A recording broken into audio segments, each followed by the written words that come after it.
这泽月虽然贵为公主，就嫁给已经战死的燕王世子，真可怜。她算哪门子的公主？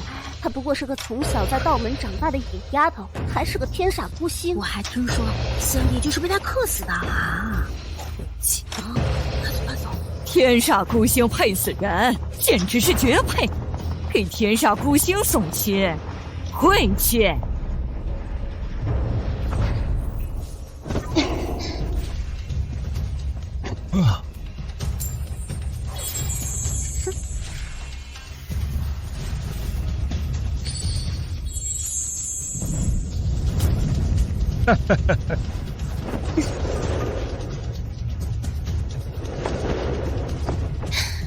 不错不错，你的功力啊，已经超过为师了。师傅，你怎么来了？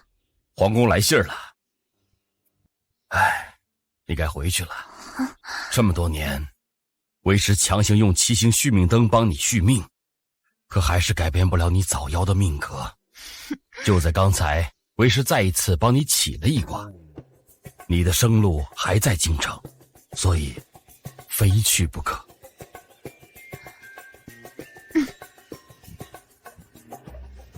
我生了你，现在是你报生恩的时候了。只要你代替三公主嫁给燕王世子，往后啊，你还是我女儿。我2岁的时候，你把我扔在道观里，不闻不问。现在写信给我说你病重，骗我回京，其实就是让我代替三公主嫁给已经战死的燕王世子。没错，你是天煞孤星，本就嫁不出去，能嫁给一个死人就已经很不错了。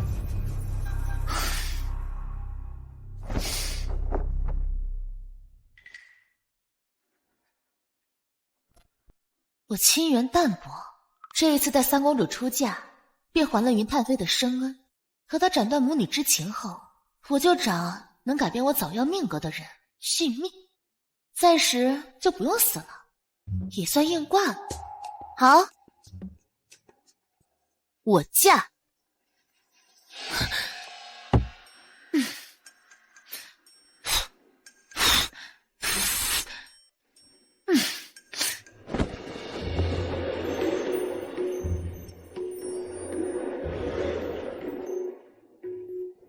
公主啊，请注意你的仪态，进了皇宫你便是公主，不再是道观的山野丫头。这以后的一言一行代表着皇宫，容不得半点闪失。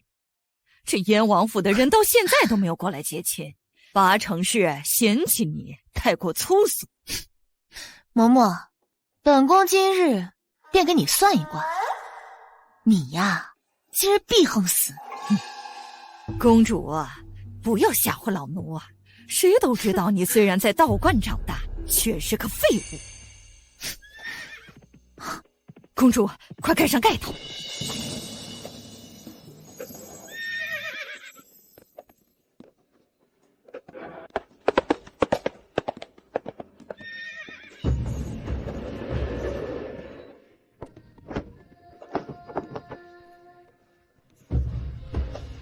燕萧然代兄长迎亲来迟，还望公主见谅。无碍，迟了不要紧，人来了就行。你不是三公主，你是谁？三公主昨夜突然重病，由折月公主代驾。赐婚圣旨上写的是三公主，我带长兄前来迎亲，这时得先经过长兄同意。去准备香火纸钱，再去归元寺，请法师前来开坛做法。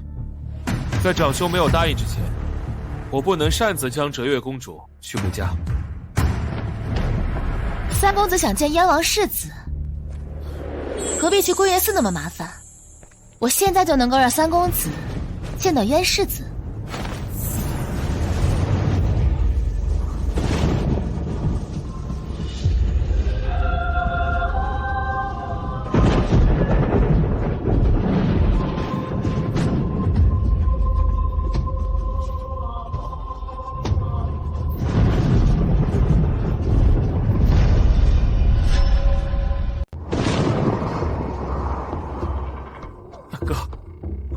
大哥！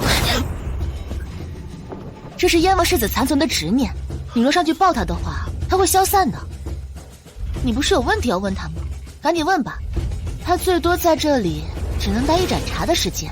麝月公主，光天化日之下，你和她同撑一把伞，成何体统？赶快把伞收了，坐回喜轿里去。你是什么东西，敢这样对公主说话？我可是代表。以下犯上者，死！哇，好凶啊！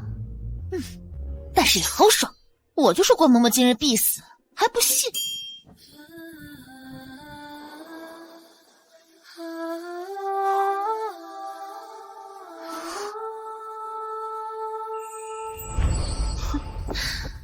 小哥哥长得那么好看，身材又那么好，既然这么难受，不如就从了我吧。妖女，你无耻，给我下这么下作的！你若敢碰我，来人，我必杀了你！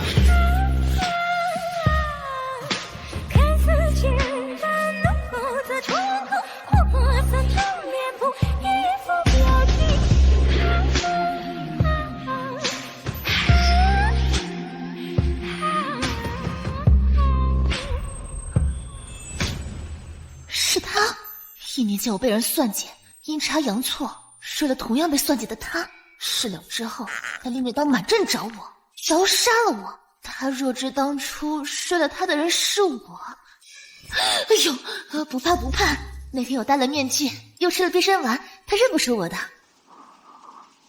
大哥，那天虎牢关外到底发生了什么？父王和兄弟们到底是怎么死的？玉儿死，归来此，明月湾。什么意思啊？燕王府世代忠良，永不叛国，不得早死！大哥，大哥，你对我大哥做了什么？他执念太重，你若是刺激他的话，他会变成邪灵的。我为了压制住他的邪念，暂时送他离开。皇上有旨，为麝月公主和燕王世子赐婚。燕萧然的长兄，谢过皇上。皇上万福金安。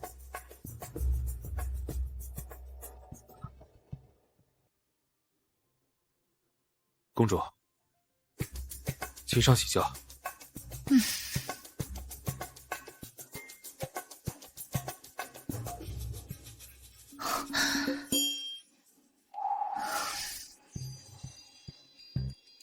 我觉得这桩婚事是个阴谋，要不你还是抗旨吧。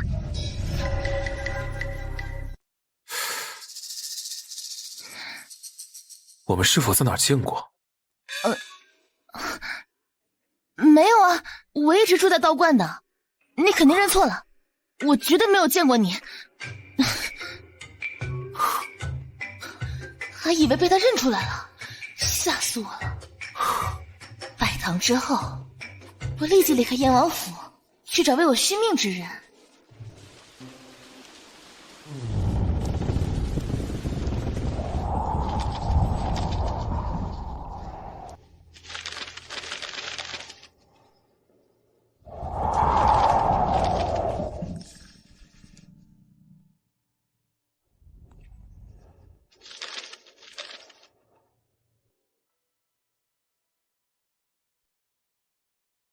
听说这新娘子长得大漂亮喜的日子，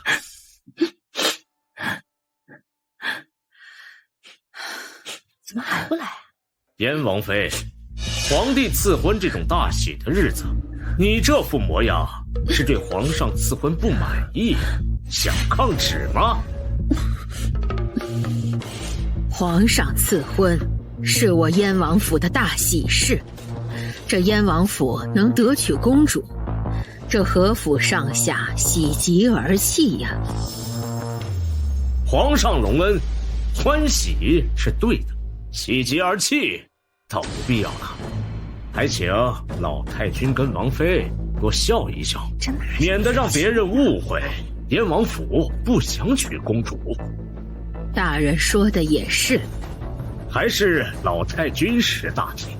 燕王府不过死了几个男人，你们这个样子，不知道的人还以为燕王府的人都死绝了呢。你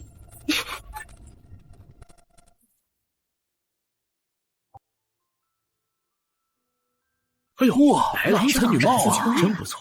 来了来了。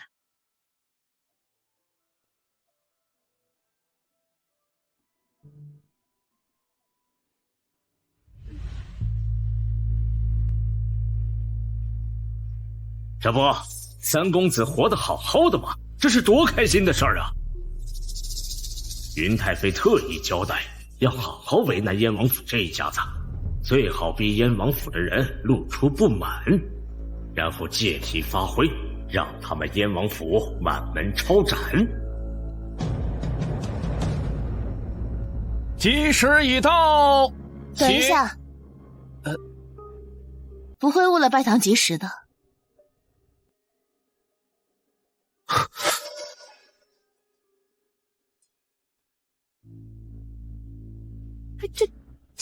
这新娘哎，子怎么这自己把自己盖头先盖头给掀了？？就是啊。今日本宫大婚，大人是不是很高兴？这公主大婚，普天同庆，下官自是高兴。只是公主不该私自把盖头取下来，与理不合，还请公主尽快把盖头盖上。等办完这件事情，我自然会把盖头给盖回去。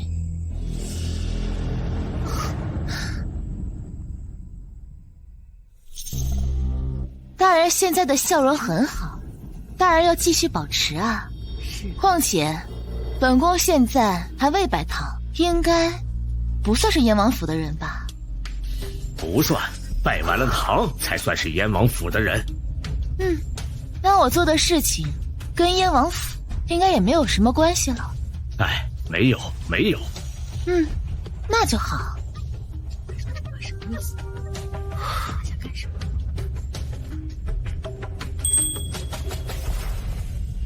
可否借您拐杖一用？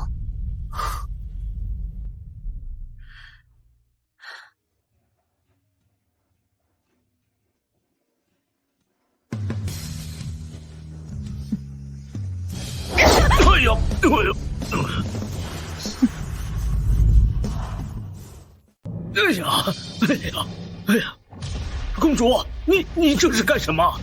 今日是本宫大喜的日子，你不仅呵斥本宫，哎呀，还哭丧着个脸。怎么，你对皇上为本宫和燕王世子的赐婚不满意？难道想抗旨吗？没有，不敢，不敢。虽然我不想嫁燕王世子，但是燕王府满门忠烈，可容不得这些小人欺辱。哼，你笑的没有刚才好看，一看就不走心。还是说你表面上在笑，其实心里在骂我？哎呀，没有的事儿，下官非常开心，非常开心。你只是流血了，但是并没有死。况且这鲜血与笑容最配了。来，笑开心一点，笑啊，快点！哼。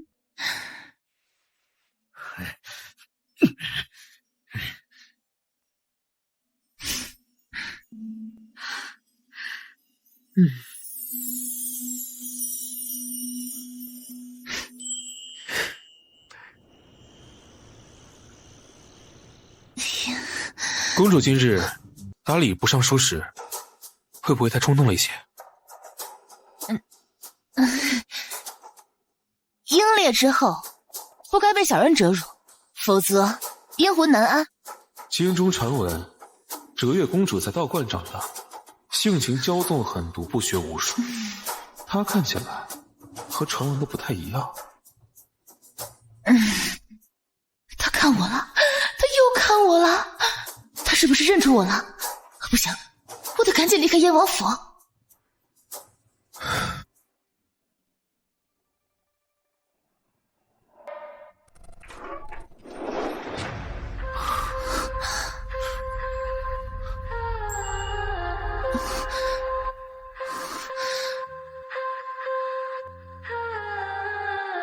萧然，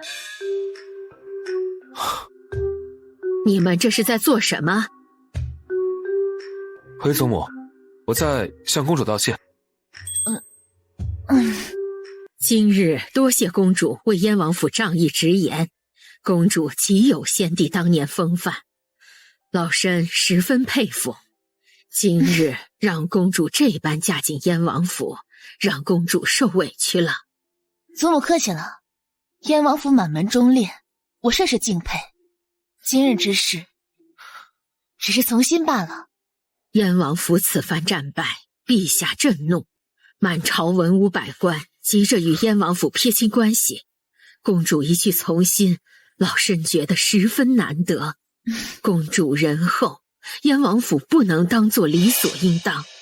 如今燕王府随时都有覆灭的危险，不能连累公主。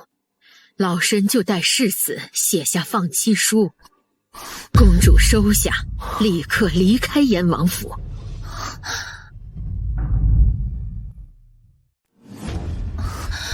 公主速离开燕王府，往后公主与燕王府没有任何关系。老太君，三公子，不好了！牛公公带着禁卫军包围了燕王府。萧儿，带公主立刻离开燕王府。公主，请随我来。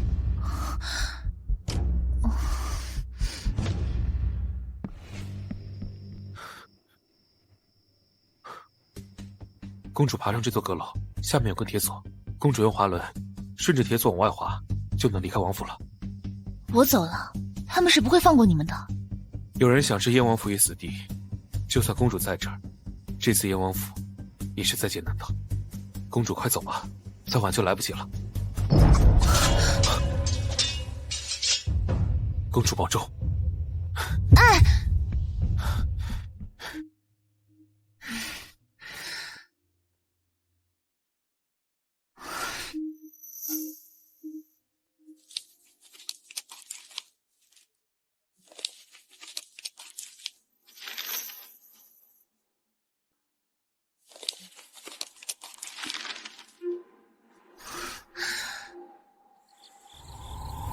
像燕王这样的败军之将，就该碎尸万段。他还涉嫌通敌，是罪人。来人，把燕王的尸体给咱家剁了喂狗。是。慢着。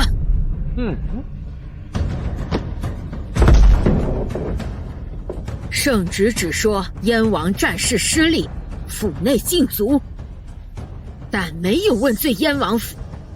牛公公如此行事，未免太过分了。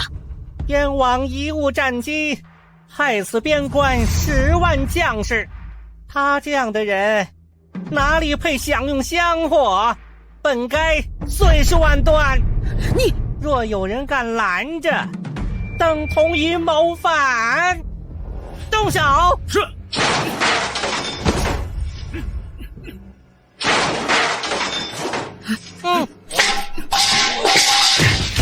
哎呦，谁敢？呀，燕三公子要造反，把他给我抓起来！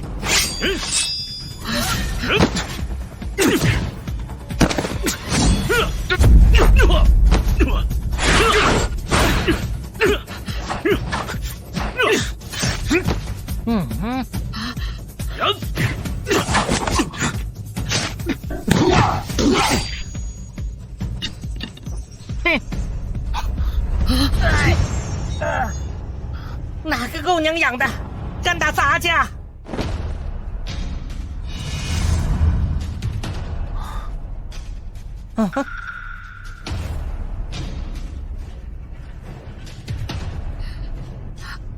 你好大的胆子，竟敢辱骂先皇和皇上，当诛九族！哼，你是什么人？敢阻拦咱家办差？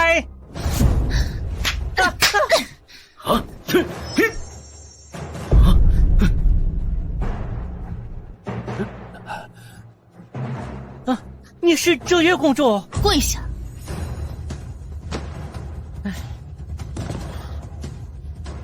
刚才牛公公说本宫是狗娘养的，你们可都听到了？听到了。我说是狗娘养的，那我娘就是狗。我娘是狗，我爹也是狗。如果我爹是狗的话，那他的亲兄弟也是狗。你真是好大的胆子，竟敢辱骂当今皇上！洒家没有，还敢否认？你刚刚说的话，大家可都听到了，你可是抵赖不掉的。明日，本宫便进宫去找皇叔，好好说说他被人说是狗的事情。这是个误会。带着你的人，赶紧滚出燕王府，否则本宫要了你的脑袋。是。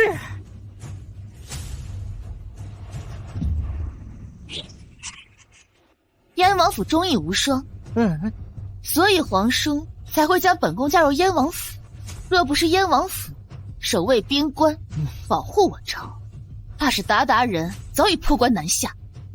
而等有如今的太平日子，那都是边关将士用鲜血换来的。欺负老弱妇孺算什么本事？若真有本事，就去战场上去砍鞑人的脑袋。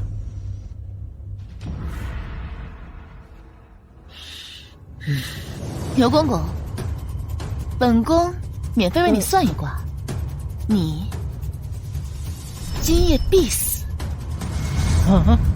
这，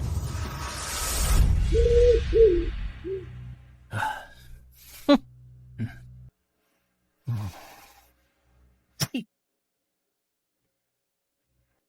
这次未能完成云太妃交代的任务。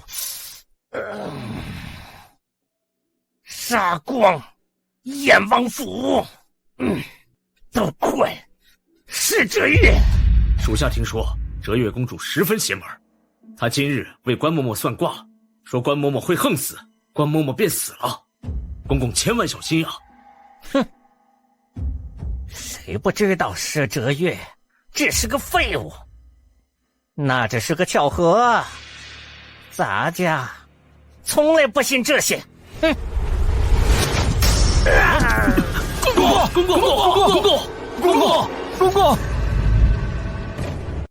公主，你为何不走？我敬重燕王和众位公子，我相信他们是清白的，他们都是保家卫国的大英雄，万不能被这些小人折辱。多谢公主。祖母客气了，我既已嫁进王府，那便是王府的人。如今家里有难，我怎么可能一个人独自逃走？就算要走，那也应该是在燕王府案子被查清楚之后。我乃是先帝之女，堂堂公主，我若是被通缉，那便是给我父皇蒙羞。公主真是像极了先帝，宽厚仁和，心有大义。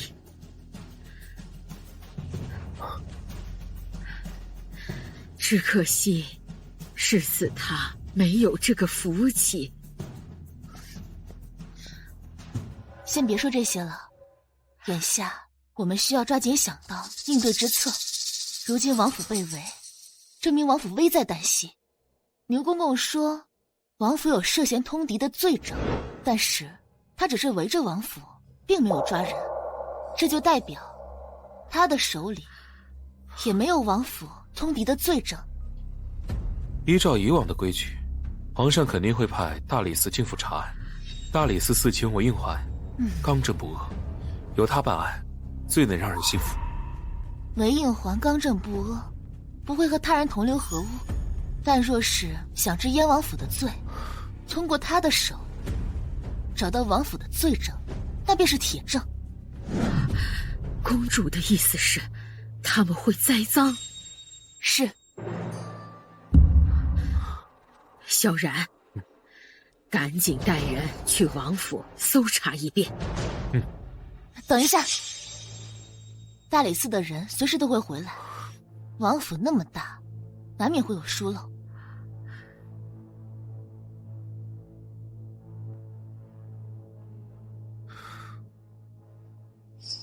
三公子，你带人重点排查一下东南方向的宅院，尤其是跟水有关的位置。他喊我三公子的时候，为什么会觉得如此熟悉？他的眼神好吓人，会不会认出我呀？淡定，冷静。他认出我来了，肯定拿刀子砍我了。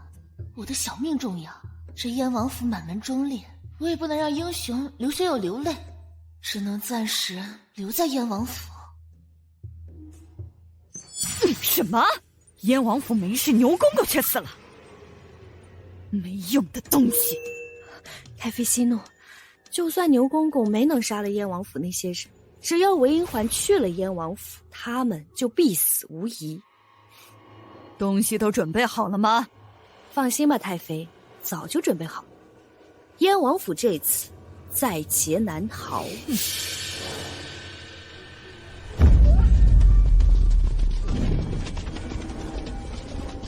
都随本官进王府查案。燕王忠肝义胆，他战死沙场，乃是我朝的损失。他此番战死，太过蹊跷。本官奉旨查案，还请燕王府上下配合。燕王府光明坦荡，不怕查。韦大人请。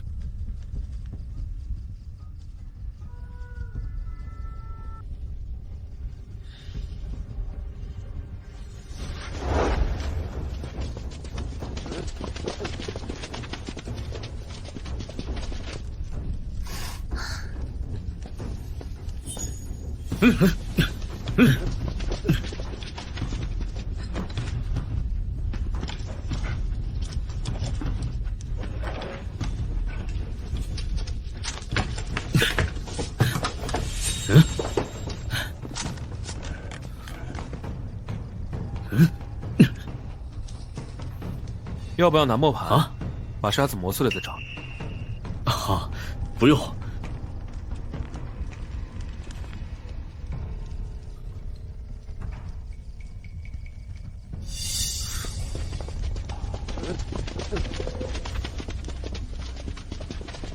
韦大人，什么都没有搜到。方才那里烧了什么？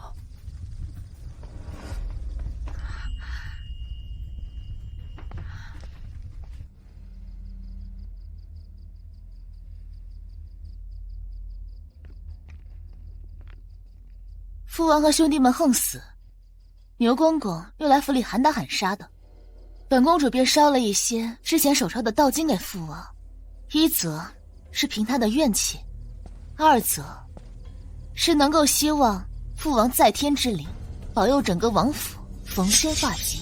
听闻公主在道门修炼多年，想必一定学了不少的道门秘术。敢问公主会看面相？当然会。从面相上看，韦大人家庭和睦，不过在娶亲之路上多有坎坷。若我没看错的话，韦大人至少应该说了7门亲事，可至今都没完婚。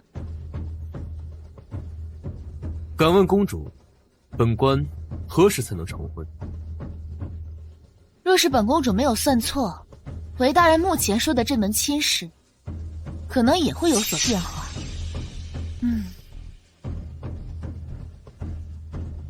这韦大人未来3年内，可能都成不了婚。不过这并不重要，重要的是韦大人父母公会案，明日一早，你的母亲将有一个大劫。若是此时将消息送回去，让你母亲远离高处，应该会有所改变。我的母亲一大早根本不可能去往高处，公主，还是再去修炼几年，再给人算命吧。本官已查清，王府并没有什么不妥的东西。今日打扰了。韦大人，慢走。韦大人，遇事不决问鬼神，道门欢迎你。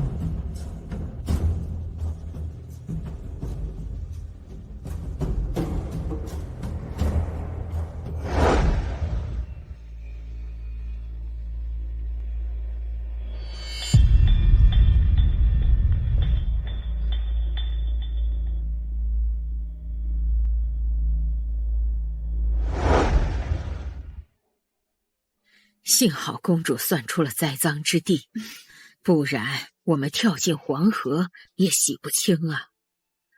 多谢公主。祖母，都是一家人了，何必这么客气？这折腾一夜，他们也不会来了。公主还是回房休息吧。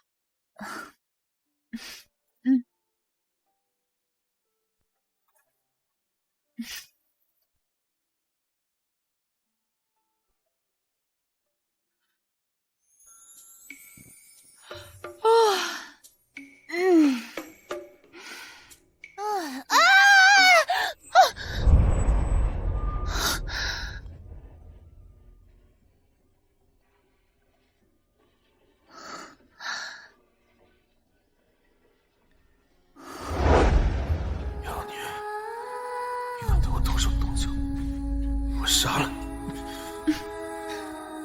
出门在外别这么凶嘛，只有互帮互助，我们才能活下来。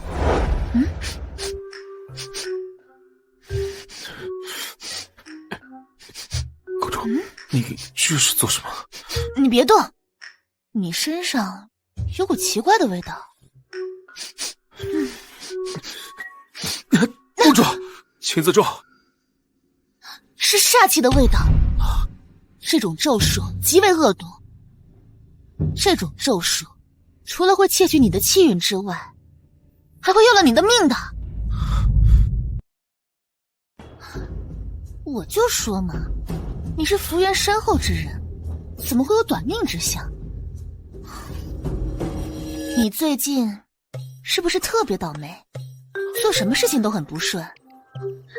就连这个鸟从你头上飞过，也会往你头上拉屎。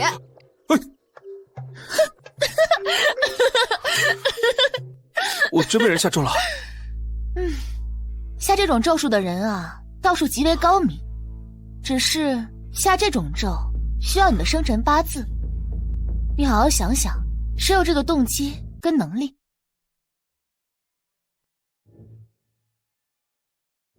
知道我生辰八字的都是我的至亲，他们不会害我。如今王府的煞气已经很重了，现在煞气都往你身上聚集，你身上的煞气已经那么浓了，很容易出事的。我先帮你化解一下。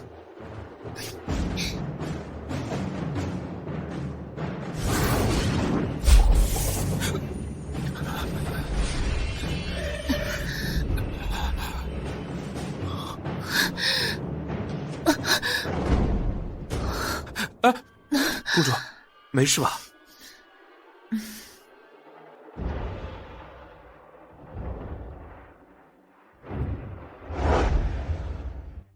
当你的红线长至手腕时，就是你陨落之时，所以你必须想办法让你的红线消失。所以我的红线只短了手腕一点点，这会儿明显比昨天还短。公主，你怎么这么看着我？你怎么样？需要请大夫吗？不用请大夫。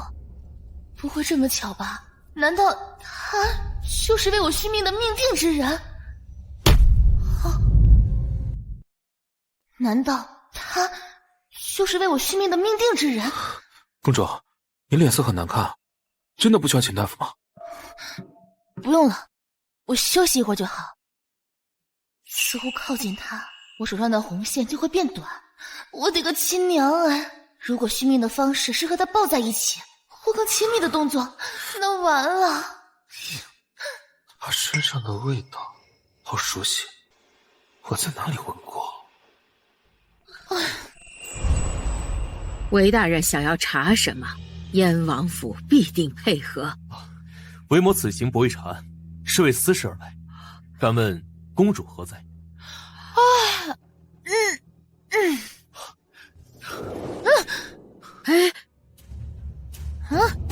韦大人这是做什么？多谢公主救我母亲性命，在下特地前来道谢。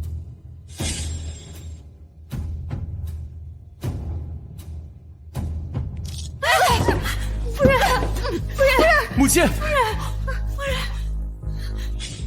哎呀，小事一桩，韦大人不必多礼。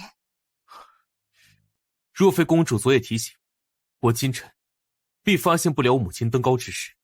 她摔倒便无人相助，此事对公主是小事，对我却是大事。此等大恩，韦某必报。我不需要韦大人报恩，我只需要韦大人能够公正地查清燕王战败案，还燕王和永安居亡灵一个清白。此乃分内之事，皇上对燕王战败十分不满，朝中有人意图从中生事，在案子没查清楚之前，燕王府还要多加小心。多谢韦大人告知。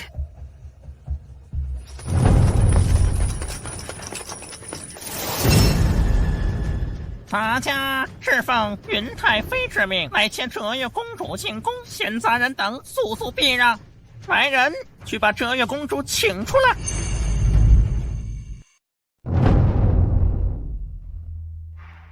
跪下！敢问云太妃，你是以什么样的身份让我跪下？我是你母亲，我让你做什么你就得做什么。现在我让你跪下，你若不跪，便是忤逆。云太妃是不是忘了，当时你让我替三公主带嫁进燕王府，那时你可曾说过，就当时我还了你生我之恩，所以从那刻起，你我亲情线已断，你不再是我的母亲。你是我生的，我让你做什么你就得做什么。哼！来人，张嘴，好好教教哲月公主说话。是。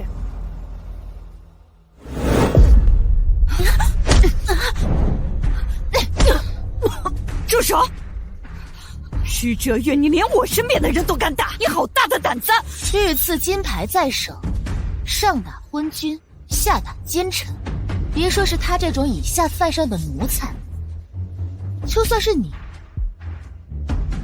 我也打的。你疯了！我是你母亲！哼，云太妃还是不要侮辱母亲这个词了。谁家母亲会对刚刚出生的女儿想尽办法的置她于死地？也没有谁家母亲会对2岁的女儿下毒，扔她进道观。更没有谁家母亲会对刚刚出生的女儿扔进道观15年来不闻不问，却写信骗她回来待嫁，亲手把她送上死路。你是天煞孤星的命格，差点把我给克死，把你送走也是没有办法的事。你是不是当全天下都蠢，就你自己聪明啊？这种话怕是你自己说出来都不信。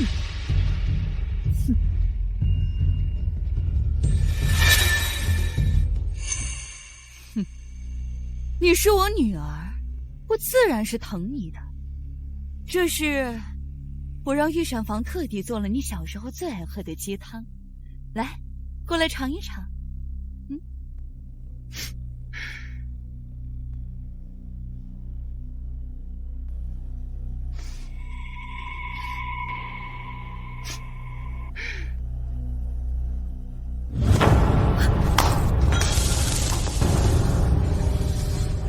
你就是这么疼我的？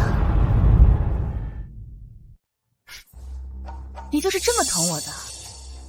御膳房好大的胆子，竟然给哲月公主下毒！来人，把御膳房做鸡汤的厨子拉出去杖毙！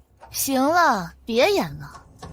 我知道，你找我来，无非就是想要了解燕王府的情况。我也不妨明着告诉你，只要我还有一口气在，就不会允许燕王府出事。你有什么手段，尽管使出来吧。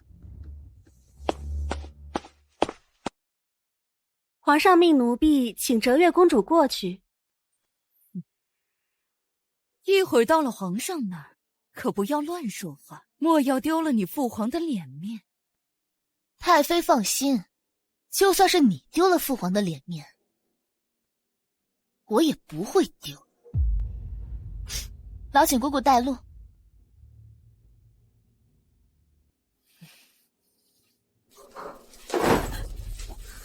瞧到没有，好大的胆子，居然骑到我的头上！杨娘魔气坏了身子，眼下她嫁进燕王府，十死无生。就算她昨夜逃过了一劫，后面也逃不过。哥哥想要整个燕王府的气宇，只有燕王府所有人全部死绝，再以皇族的血脉为因，效果才好。不管用什么法子，不能让逝者也活下。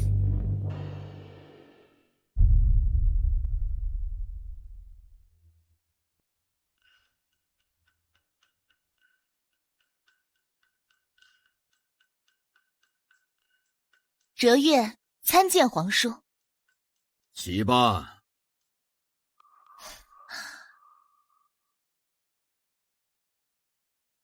父皇去世后，皇叔登基，云妃变为云太妃，却一直住在宫里。传闻这云太妃原本和皇叔两情相悦，是父皇横刀夺爱。唉，真正的三角恋呢？也不知父皇的死和皇叔有没有关系。还有这一次燕王府的事，不知道皇叔有没有参与。从皇叔的面相来看，他既重情重义，又薄情寡义，山根悠长，又隐隐透着黑气。哎，这周气除了护体的龙气外，还迎着一层黑气，好奇怪。看够了吗？看够了吗？没有。父皇去得早，我也不太记得了。他们都说皇叔与父皇长得相像，我便想多看看。朕和皇兄，一个长得像母后，一个长得像父皇，并不是很像。倒是你和皇兄有几分相似，尤其是那双眼睛，像极了皇兄。你可真是够胡闹！好端端的要替三公主嫁入燕王府，不知情的还以为是朕逼迫你这么做的。我之前怀疑待嫁之事是昭明帝的手笔，是他忌惮我是父皇唯一的女儿，要借燕王府的事将我一并杀了。现在看来并不是，我再试探一下。皇叔，那我现在退婚还来得及吗？胡闹！你当这婚姻大事是儿戏吗？皇叔，可是我在嫁进燕王府之前，也没有人告诉我，这燕王府有可能被抄家问斩啊。我若是死了，那些大臣们肯定会认为是皇叔轮不得先帝的女儿，故意逼我嫁进燕王府，再想方设法弄死我。简直是一派胡言！朕若想杀你啊，你的坟头草早就1丈多高了。侦查燕王府，那是因为燕王战死的事有问题，和你无关。可是我嫁进燕王府之后，先是崔尚书辱骂我，后是牛公公要打我。他们都说燕王府必覆灭，我必死。燕王府发生的事儿，朕都知道了。你做得很好，没有失了一国公主的风度。往后谁要是敢对你不敬，你就告诉朕，朕剁了他的脑袋。朕答应你，不管燕王府有没有罪，都不会牵连你。多谢皇叔，我在入京之前用道术给我朝望过气，我朝在皇叔的治理下风调雨顺，百姓安居乐业，想必皇叔是那名垂千古的旷世明君。马屁精，归安吧。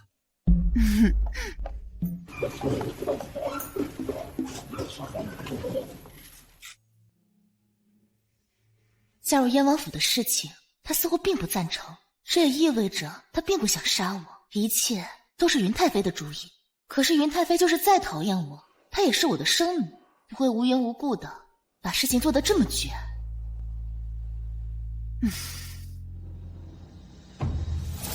神煞之气，有人要以整个燕王府为祭。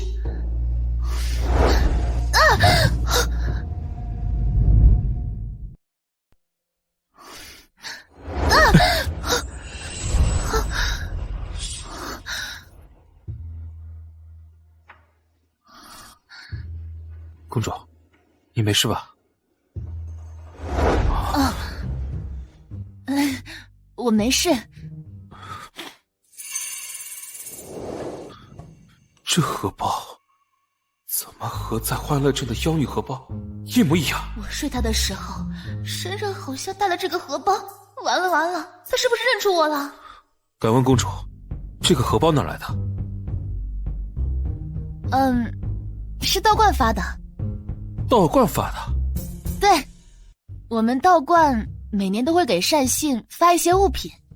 这个是3年前道观发的，我当时见这个荷包模样别致，就找大师傅要了一个。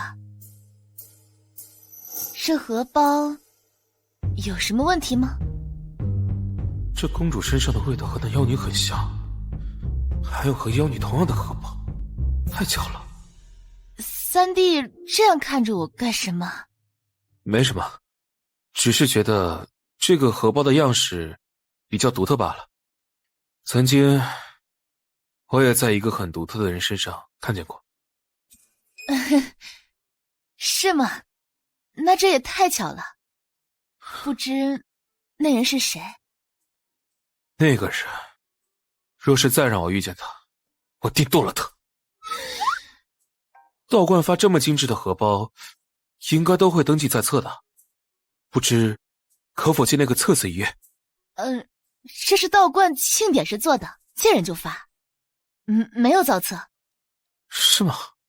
对，我进宫，祖母颇为担忧，我先去报个平安。完了完了，他真的起义了，怎么办？派人设法离开王府，去边关查一下封王的路。回来时去一下公主待过的道观，查一下是否发过这种同样的荷包。还有查一下1年前公主是否去过欢乐镇。是。公主，如果那妖女真的是你的话，我该怎么办？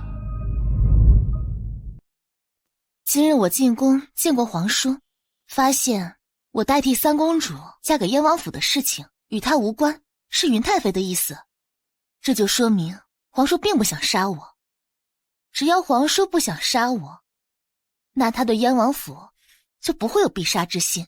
这就说明燕王府还能觅一条活路。公主说的有道理。话虽如此，但父王战败，皇上震怒，这件事不可能轻易结果。就算皇上对王府没有必杀之心，但他只要对王府心存不满，就会有人替他来灭王府。父王书房的信便是例子。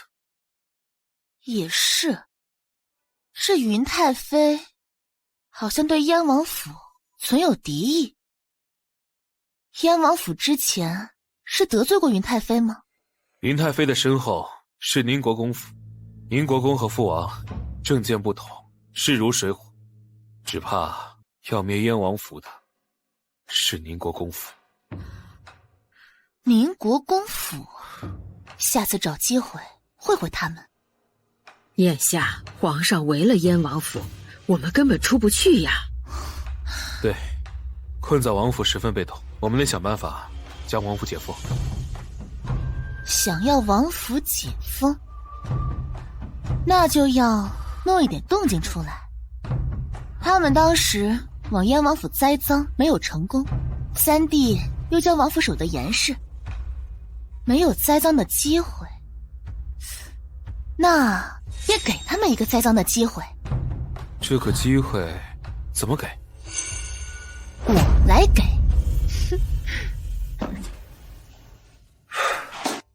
大人的母亲早上才失足，大人还是早些下旨回去陪她吧。皇上把查燕王府的案子交给大理寺来查，此事牵扯甚广，本官当立即查清，给死去的5万永安军一个公道。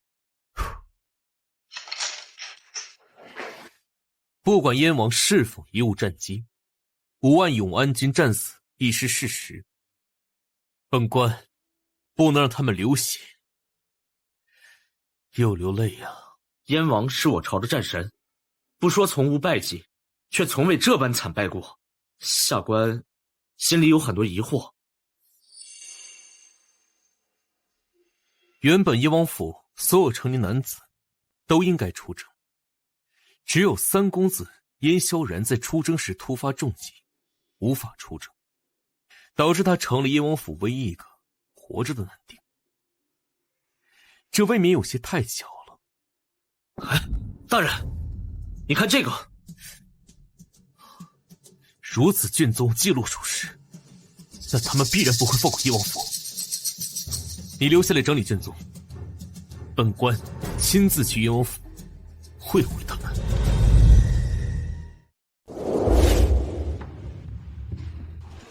我什么时候能娶到媳妇儿啊？我什么时候能发财啊？张寡妇、相公什么时候回来？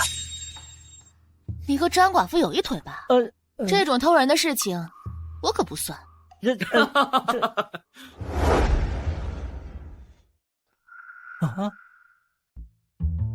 韦大人，算卦吗？不灵不要钱。公主这是在做什么？如韦大人所见，我正在给人算卦。这如今王府被围，没了进项，我呢挣点饭钱。若是韦大人想要算卦的话，看在咱们是老熟人的份上，我可以给你打8折。本官听闻关嬷嬷和牛公公死之前，公主都给算了，我可不敢让公主算。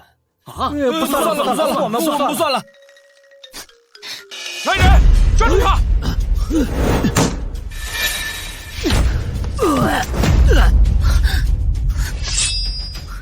围住！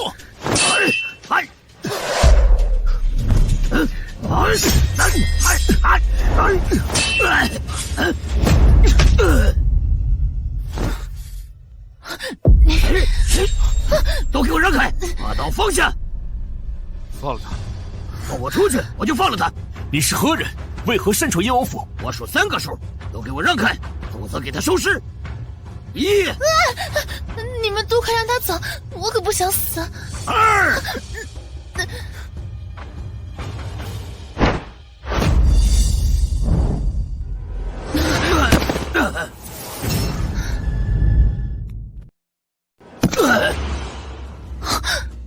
竟敢挟持本姑奶奶，我让你挟持！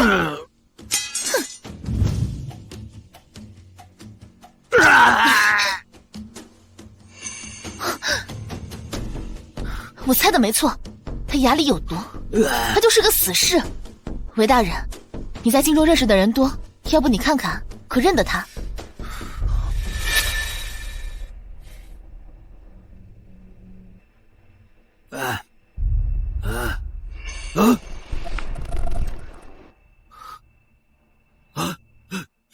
燕王府防守严密，主人让我来查看情况，我什么都没做就被抓了。那封书信不是我的，他们在栽赃。这信上写的什么啊？三公子是如何发现黑人的？王府如今是多事之秋，我怕别有用心之人闯进王府生事，便安排了侍卫巡逻。是侍卫发现他，发现他时，他正准备前往我父王生前的书房。这封信可有什么问题？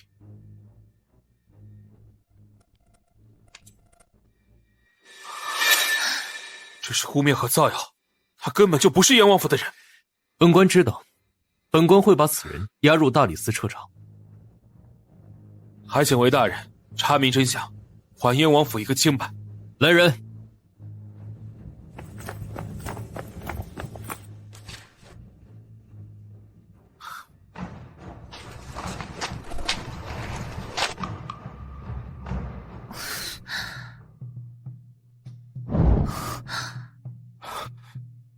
这个狗刺客挟持我当人质也就算了，居然还把刀架在我脖子上，还把我割伤了。我就只打掉他一颗牙，真是便宜他了。公主回房上药吧。好像来不及了。什么来不及了？我体质特殊，一流血就会晕倒。3点，我要是摔倒了，你会扶着我吗？啊。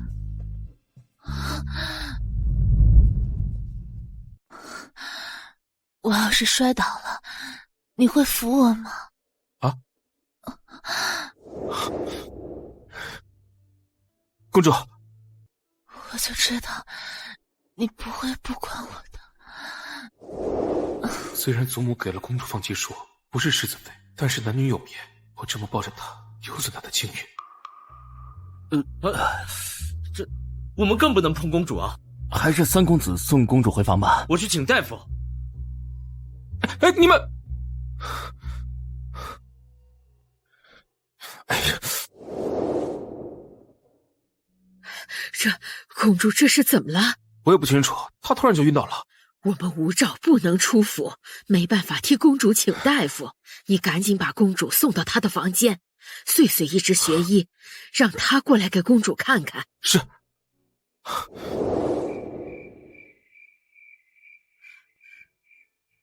这公主怎么样了？好奇怪，公主明明有呼吸，但是我把不到她的脉。小儿，你拿着我的牌子去给公主请大夫。是。快去。等一下，祖母不必担心，我这病寻常大夫治不了，睡一觉就好了。啊，那公主你就好好休息。我留下来照顾公主。嗯。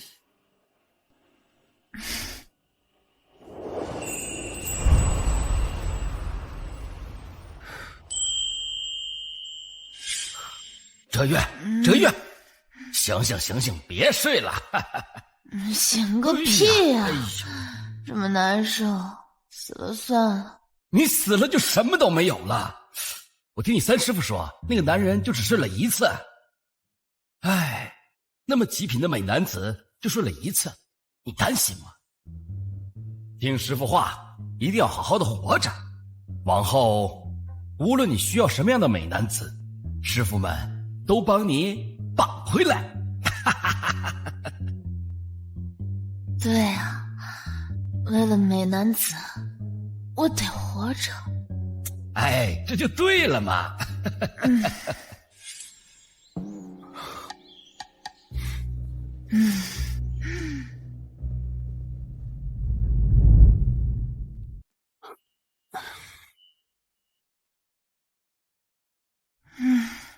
美男。公主，公主可以把手松开了吗？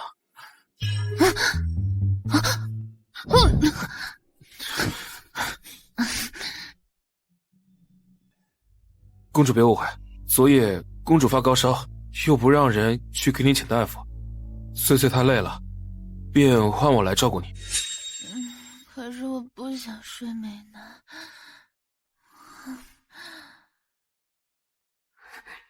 这样下去不行，哥，我得再回去翻翻医书，你照顾一下公主。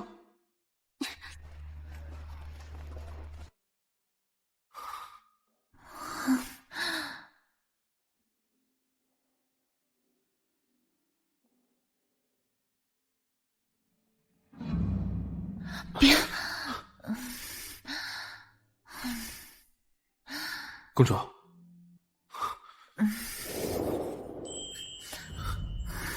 公主，公主，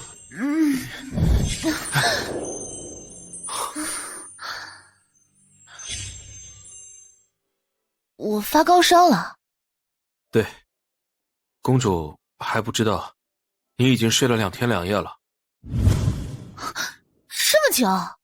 敢问公主，有几位师傅？9个。啊，好在只有9个。什么叫好在只有9个？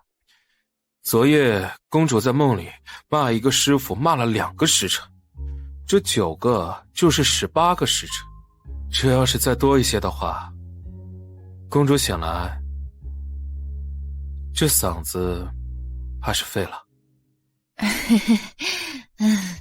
我昏睡以后，不知道有没有说了什么不该说的话。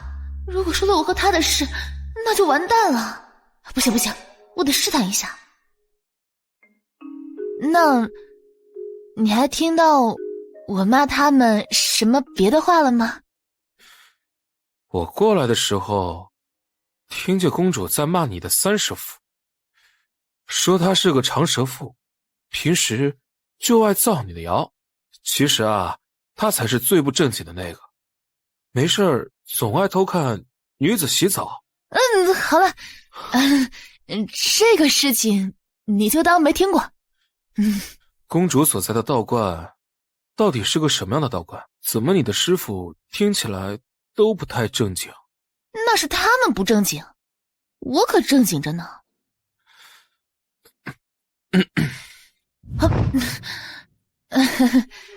那你还有听到什么别的吗？公主是觉得有什么骂师父的话，我是不能听的吗？能听，没有什么不能听的，你都能听。只是这事关道门清誉，还请三弟替我保密。好。我不想去欢乐镇，我只想活着。但是我不想睡眠。那个美男好凶啊，他居然提着剑满镇子找我。完了，我又看到了，我要。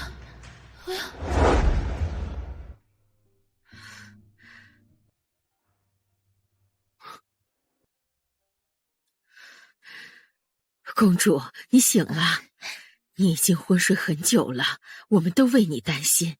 皇上知道你病了，就立马差太医过来。燕王府的人都出不了大门，祖母能为我请来太医，必定是费了极大的力气。都怪我不好，让祖母担心了。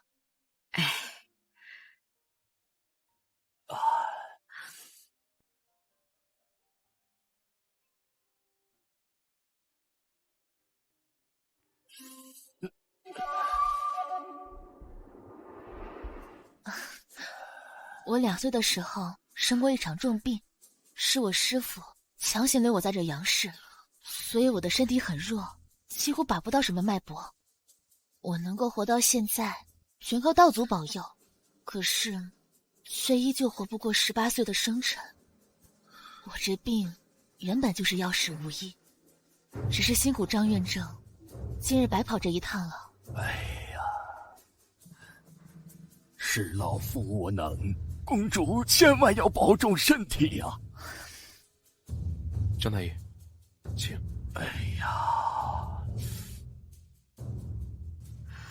公主，你刚才说的都是真的？师父说我是道门千年一遇的天才，是天才就会5弊3缺。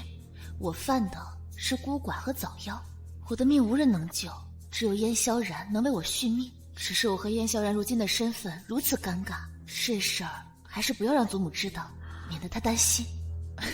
我那是骗她的，我说我身体越差，皇叔才会越放心。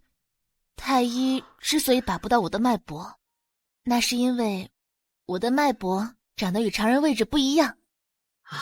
那就好。祖母担心公主一夜未睡，现在公主醒了，祖母先回去休息吧。那我回了。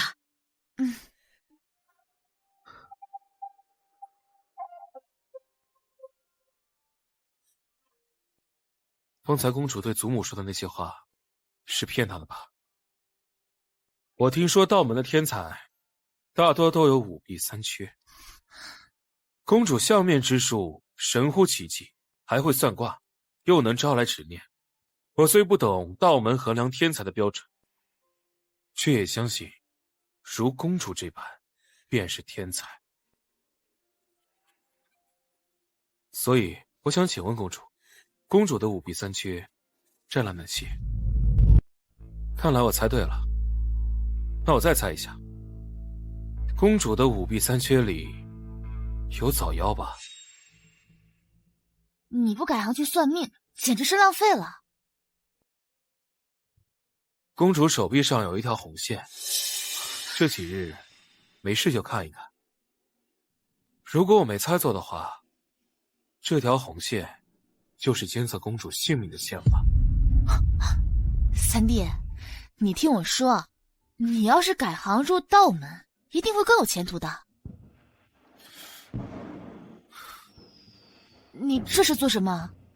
公主大恩，燕某铭记于心。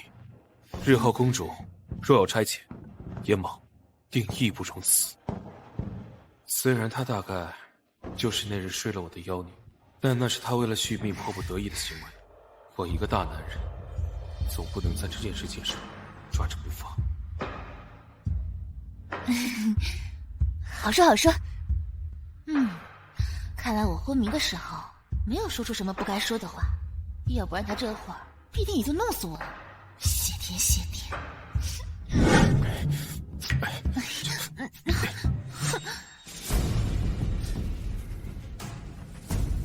韦大人，韦大人可是从刺客嘴里审问出什么了？前几日抓的黑衣人，在回大理寺的路上被杀了。杀人灭口，他们可真够狠的。本官虽然没能在刺客嘴里问到什么有用的东西，但本官把那封信交于皇上之后，皇上觉得是有人存心嫁祸给燕王府，所以皇上除了让大理寺继续查燕王府的案子之外，也减了对燕王府的进度。燕王和公子可以发丧了。皇叔英明。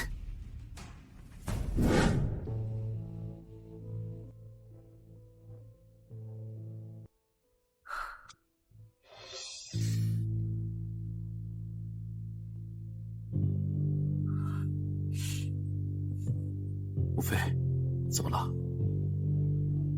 丈夫太过分了，竟在这个时候提出和你退婚。燕萧然居然和人定亲了。母妃别生气了，王府如今这光景，赵小姐想退婚，再正常不过。反正早晚都要退婚，现在把婚退了也挺好。你和赵小姐的婚事是你父王在世时定下的，当初是赵老爷想方设法才求的，如今退婚简直就是没良心。赵府的确没良心，但是经历过一些事情，看见他们的品性也好。公主说的对，您的身体不好，先回房休息吧。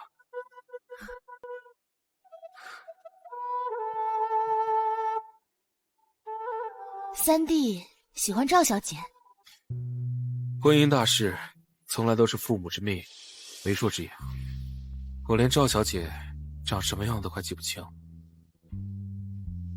公主若没别的事，我先去准备明日父王和兄长们出殡的事。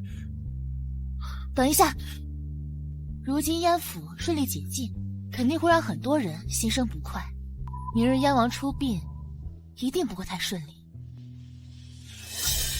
我先算算。这也能算？道门有云，万事皆可算。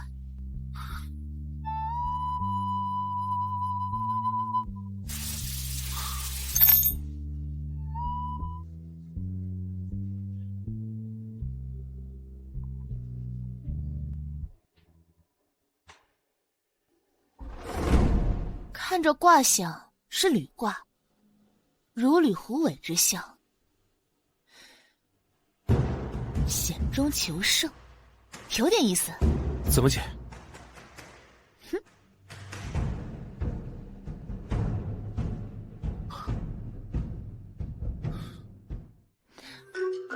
我与你说正经事，你的脸怎么红成这样？你靠我那么近，气息全奔我耳朵和脖梗里了，我怎么可能不脸红？是天有点热。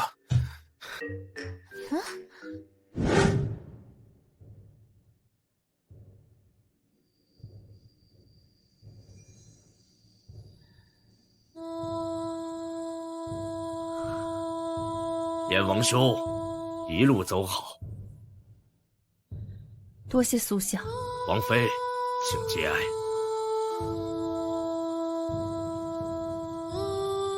奇观，燕王战士失利，害死5万永宁军，是我朝的罪人，他不配发丧，不配入土为安。今日我变，今日我变。饶我父王英灵者，休怪我不客气。燕王品德败坏，罪该万死。今日纵然不能将他碎尸万段，我也要与燕王府退婚。燕王见我女儿诗婉貌美，就强行为她与燕萧然定下婚事，简直就是无耻至极。我在这里宣布，我赵府从今往后与燕王府再无关系。胡说八道！哼，明明是你非要和燕王府结亲的，眼下燕王府出了事，你要退婚也就罢了，这般口出恶言，实在是无耻！你少在这颠倒黑白！燕王若不是丧尽天良，又岂会死无全尸？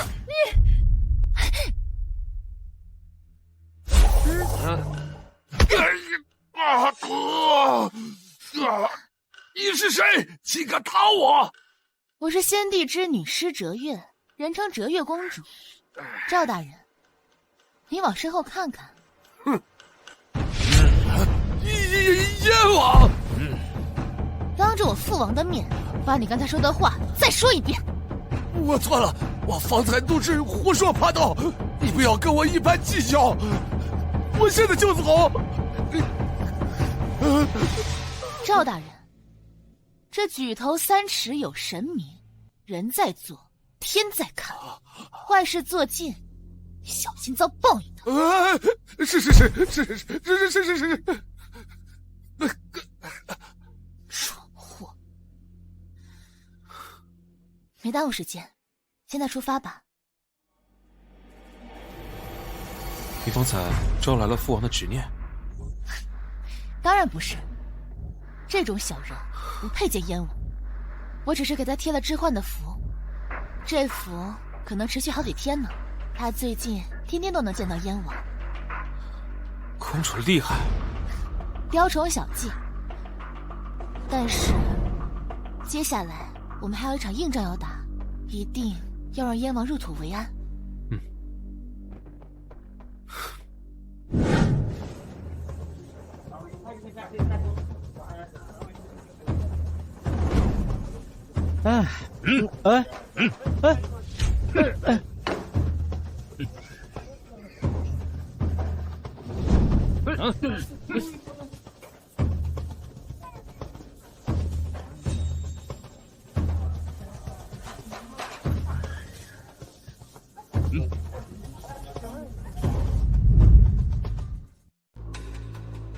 今日燕王出殡，我们的人都准备好了吗？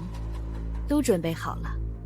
只要燕王的送葬队伍从春营大街过，他们就会先被人用烂菜叶子和臭鸡蛋给绊住，然后两人起了矛盾，他们冲进去推到抬棺上，到时候燕府的人必定会全力护着，我们后面的人就会冲过来，拿刀捅死燕萧然和施哲月。他们以为燕王府解封就万事大吉，好事不过才刚刚开始。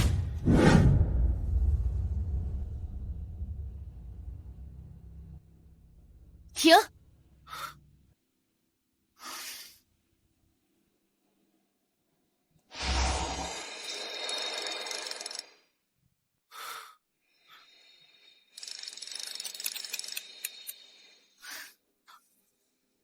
这样行吗？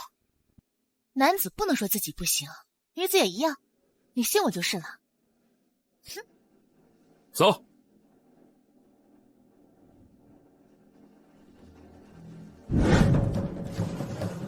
本乡听说，在春营街来了不少闹事的地痞流氓，来人，是给本乡统统抓起来。他们手里有刀，大家小心。是。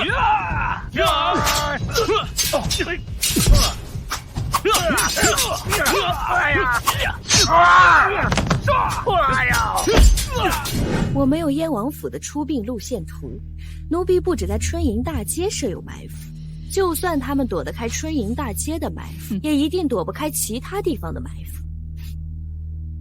做得不错，赏。哎呀！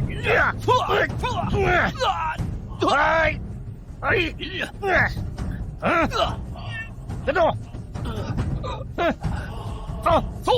走，快点！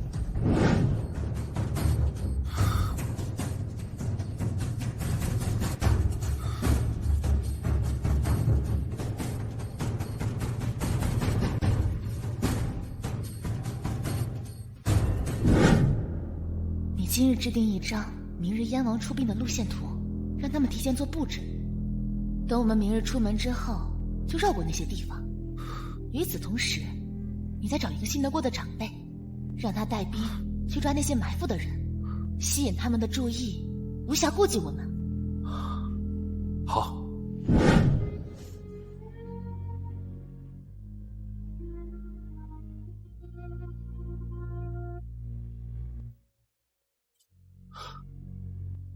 父皇，各位兄弟，我一定会查明这次战事的真相，还大家一个清白。我相信这个世界是有正义和公道的，若没有，那便由我向老天讨要。有刺客，保护公主！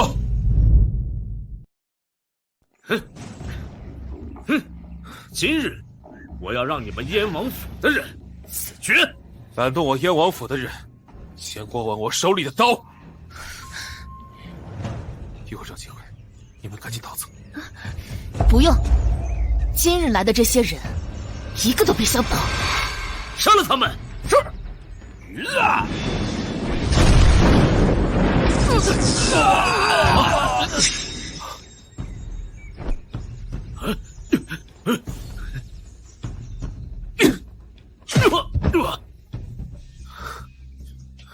这是怎么回事？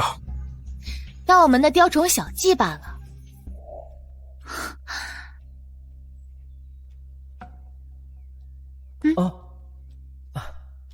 师叔用掌门令召我前来，不知有什么吩咐？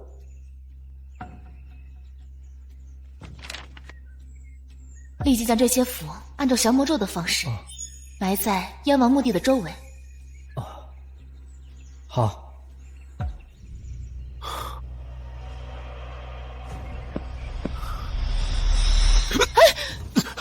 你没事吧？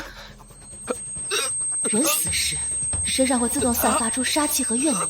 我上次费了很大力气，为燕萧然驱除煞气，只是治病，想要治本，还是要解掉他身上的咒术才行，否则他身体就会自动吸收天地之间的煞气。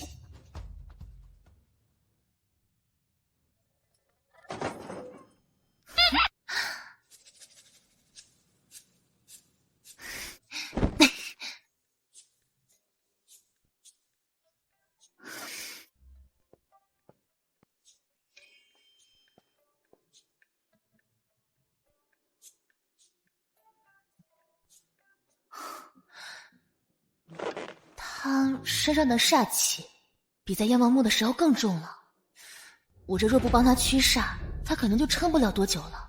但若帮他驱煞，我的身体可能就支撑不住了。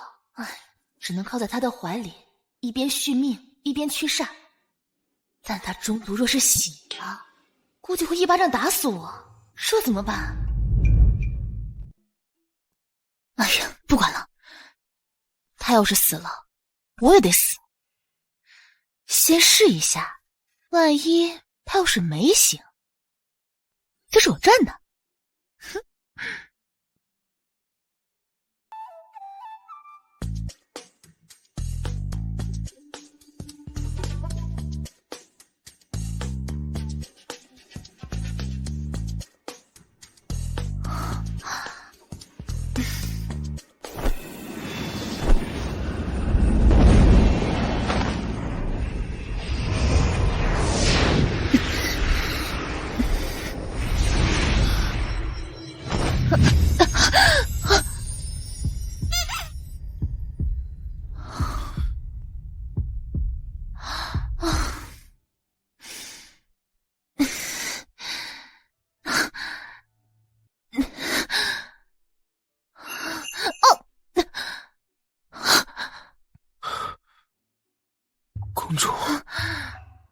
公主在我房间做什么？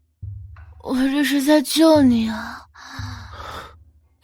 你能不能把我往旁边挪一挪？不用费你太大力气，辛苦了。你就不能动？我刚刚为了帮你驱逐煞气，耗尽了全身的力气，现在身上软绵绵的，一点力气都没有。你就把我往旁边的凳子上一放，让我缓缓就行。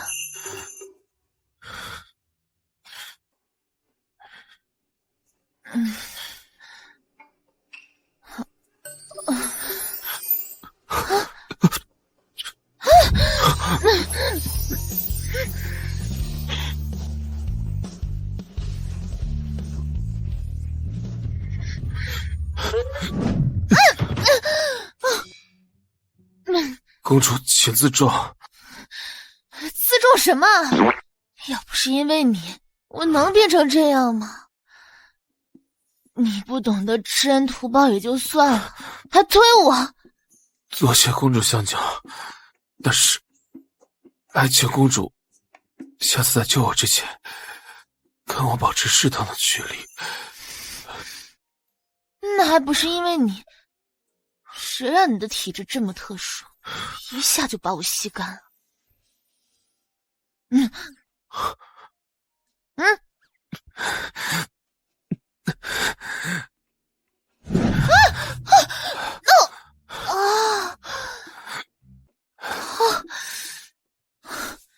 你怎么一点怜香惜玉都不懂啊？像你这样，一辈子都娶不到媳妇儿。三哥，你睡了吗？你的药煎好了，我给你端进来了。若是让翠翠发现我们这般衣衫不整的在一起，这不就完了吗？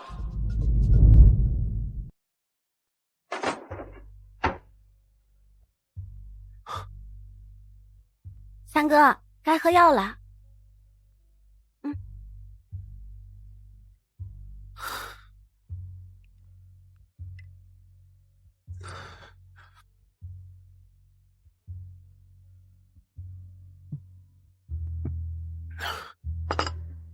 三哥的身体一向很好，这一次父王出殡后你却病了，你可得要好好照顾好自己。放心吧，这次是意外。我再替你把把脉。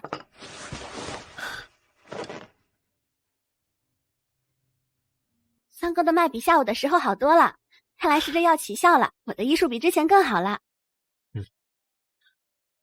我刚躺下去的时候，还觉得全身冰冷刺骨，十分难受。现在全身都很蜷缩，和公主上次为我驱完时的感觉一样。看来我这一次不是生病，而是身上的煞气太重。是啊，翠翠很厉害，我没事了。时候不早了，你回房休息吧。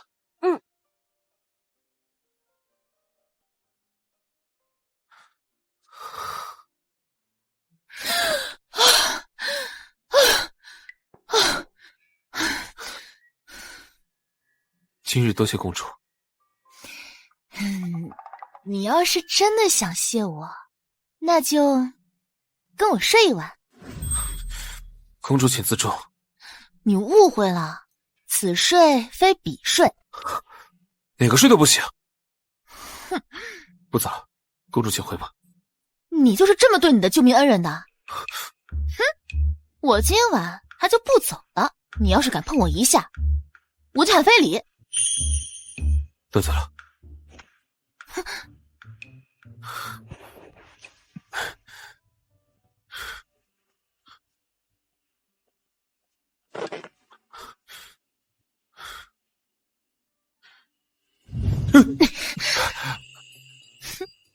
谁许你走了？现在可是我的房间，你要是再敢动手，我就叫人。看祖母是信你，还是信我？你。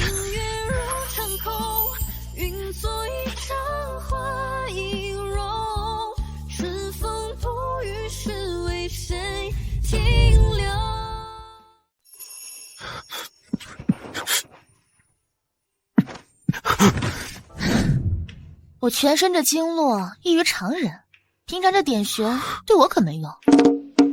反正今日之事已经变成这样了，这便宜不占白不占。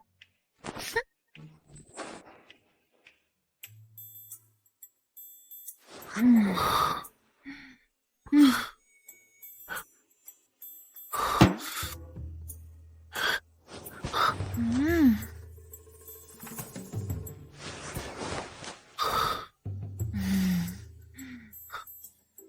真不知拿你怎么办。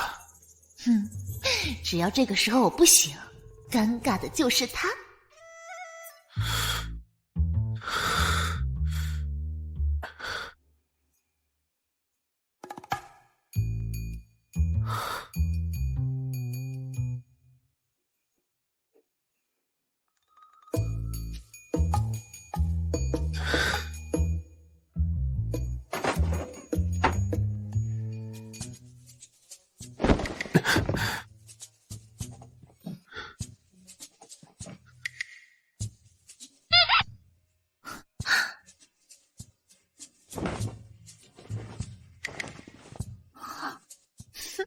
昨天晚上还凶得要死，今天早上表现的还不错嘛。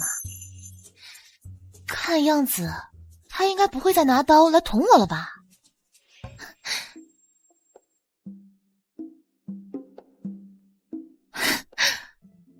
完全确定了，他就是能够帮我续命的命定之人。那看来我得赶紧想办法帮他减咒。公主对燕王府的大恩，燕王府无以为报。如今，燕王和世子已经下葬，燕王府暂时安全，可我们不能拖累公主。若没有其他事情，公主就尽快离开燕王府。往后若燕王府不灭，公主有用得着燕王府的地方，就尽管开口。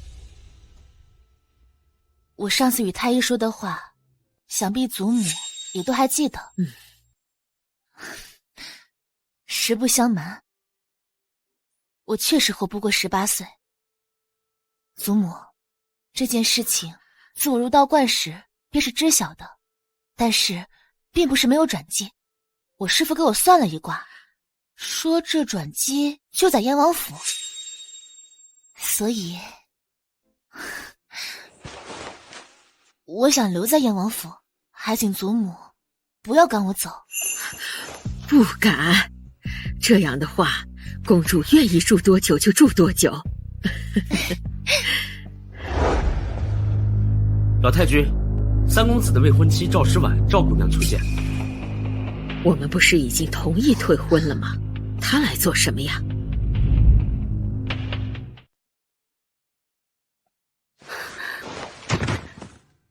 赵姑娘，你这是干什么？小女子是来替父亲请罪的。燕王出殡时，他还跑来提退婚之事，实是不妥。赵大人做事虽过，可以理解，姑娘不必担心。至于退婚之事，过2日，老身带人去操办，不会为难姑娘的。我今日不是来提退婚之事，而是来商议与三公子后续的婚事。敢问这事儿是赵姑娘的意思，还是赵大人的意思？是我的意思，但父亲他并不同意。但是我意已决，此生非三公子不嫁。好姑娘，你若嫁进燕王府，我一定让萧儿好好待你。赵姑娘行事与令尊不同，着实让人敬佩。公主过奖了，我只是童心罢了。萧儿要守孝，你们若是要成亲，至少得等3年。而女儿家的青春本就短，让你再等3年。别说是3年，就算是30年，我也愿意。赵姑娘对三弟的感情实在是情深意重，佩服。那今日就不打扰王妃和老太君了，我就先回府了。赵姑娘慢走。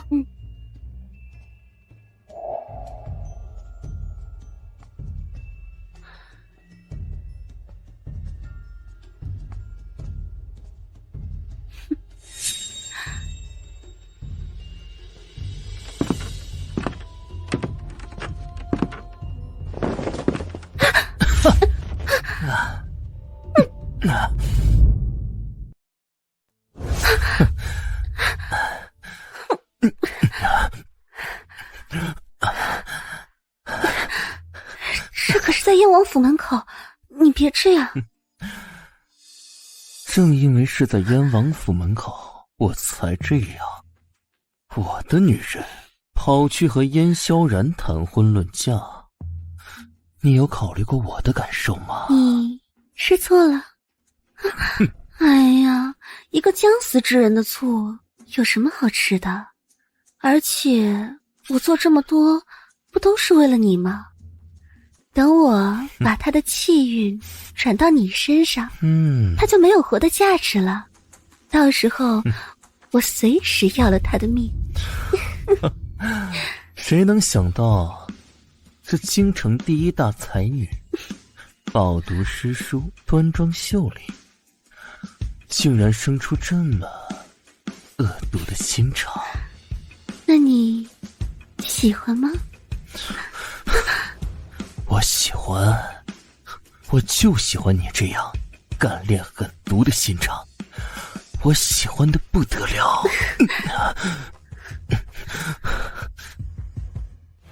真是歹竹出好笋，赵渔村那么个不着调的人，竟然能生出这么一个明事懂礼的女儿。等她嫁进燕王府，我一定让香儿好好待她。这件事等等再说，就算他们成亲，也要等3年之后。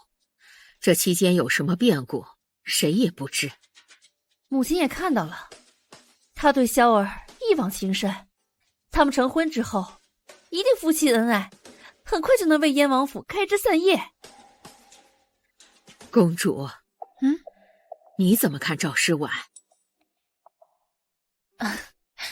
赵姑娘今日的话语和行为都堪当是情深意重，若她真如她所说那般对三弟的话，倒是三弟的福气了。公主不喜欢赵诗婉。没什么不能说的，在老身面前，公主你尽管直言。没有不喜欢，只是方才被他相了面，发现他已经红鸾心动，姻缘也早已定下，这1年之内必定会成亲。公主是不是看错了？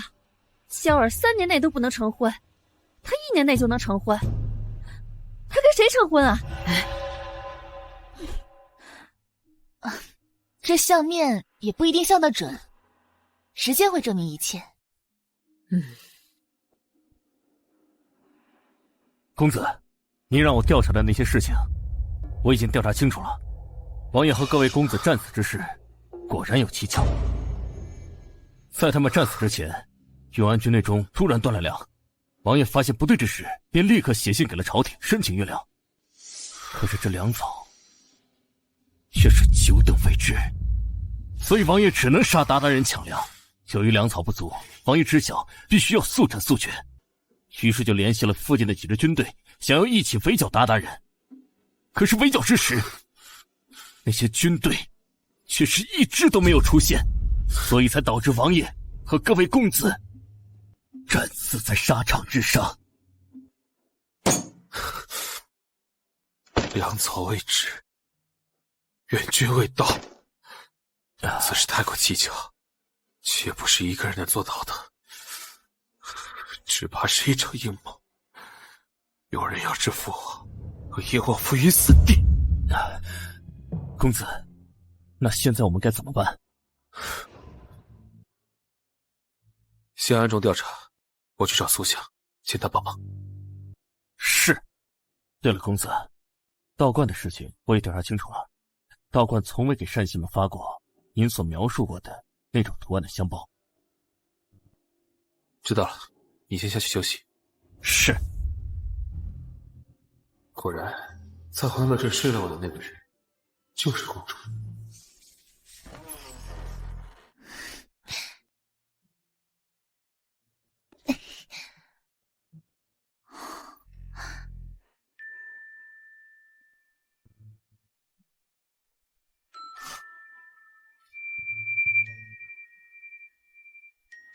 今日给赵诗婉相面，耗费了不少道法，红线变长，我的寿命剩的不多了，我得想办法靠近叶萧然。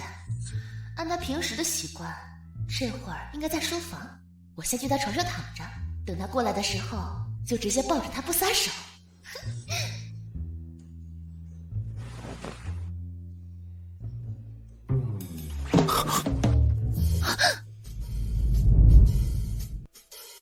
公主，大半夜到我房间做什么？还没到子时，不算半夜。公子，你要的书，属下给你找到了，现在就给你送进来。房间灯怎么灭了？公子，属下这就去给你点灯。不要了。啊，东西放桌子上，时候不早了，一起回房休息。公子平时都要看书到此时，今天怎么睡得这么早？是。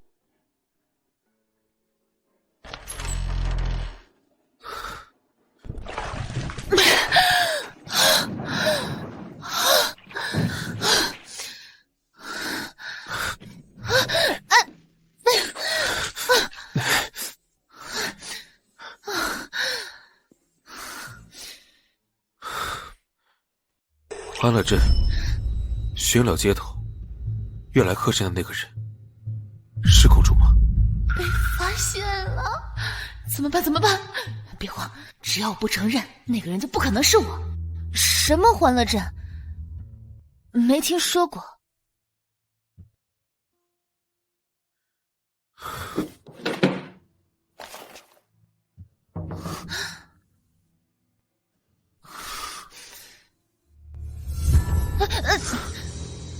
若是公主记不起来了，那我来帮你好好回忆一下。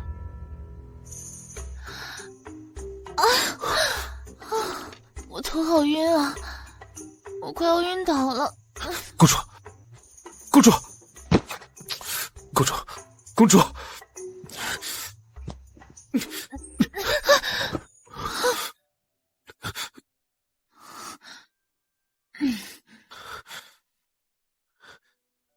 公主起自重。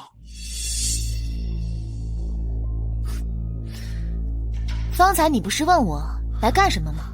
我现在就告诉你，这个从哪儿来的？这是赵小姐去庙里给我求的平安牌，母妃说不能辜负她一片心意，我便将它放在枕头下。这牌子有什么问题吗？问题大着呢。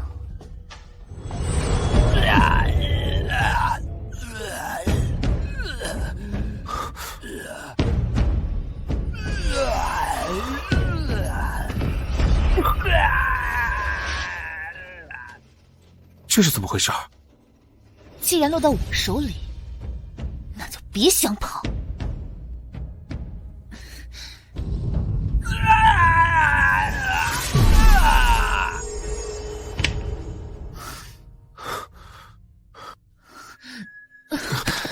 公主，你没事吧？今天可是亏大发了，怎么着也得回个本吧？回本？回什么本？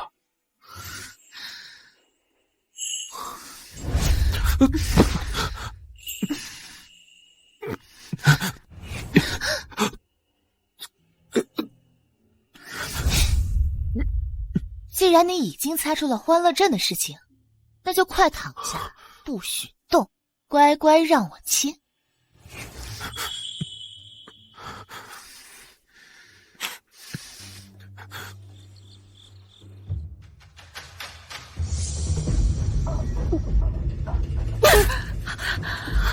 小姐，你怎么了？我给叶萧然下了咒法的符，这命牌破了，我这是被发誓了。那现在该怎么办？立即去通知二公子过来。是。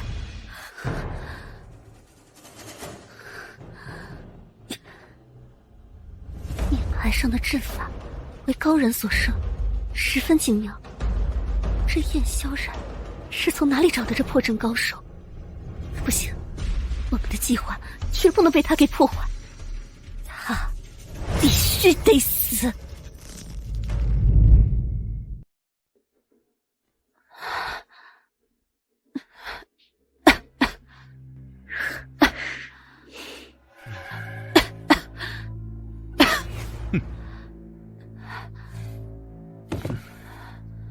这命牌好端端的，怎么会突然毁掉？这命牌毁了，我还怎么夺燕萧然的契约？具体原因我也不太清楚。待我明日再去燕王府一趟，一则探查情况，二则再找机会给燕萧然下咒。人家今日都受伤了，二公子一来就知道责备人家，都不心疼人家。哎，这哪里的话？我要是不心疼你，怎么这么大老远的着急忙慌的赶过来？等我把燕萧然的契约全部吸收殆尽，我就娶你为妻。待我明日把燕萧然的全部气运转移到你身上，我们早些成亲。好。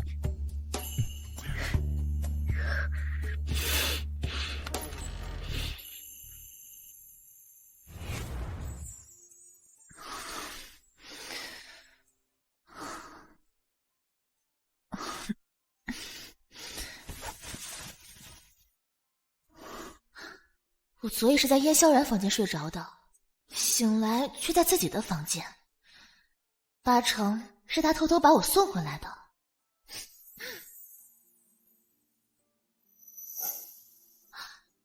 红线短了这么多，看来昨夜我和他睡了一整夜。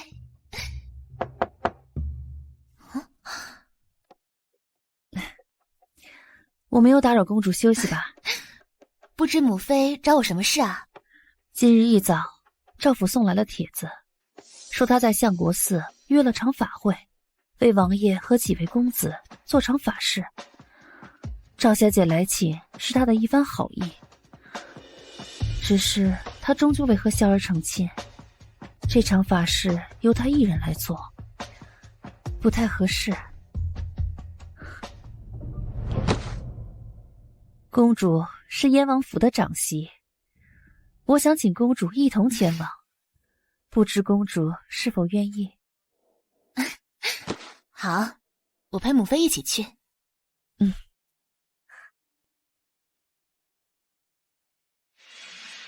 赵诗婉心术不正，昨夜我才毁了他给燕萧然的牌子，他今日就约做法会，只怕会有阴谋，我倒要去看看他到底想要做什么。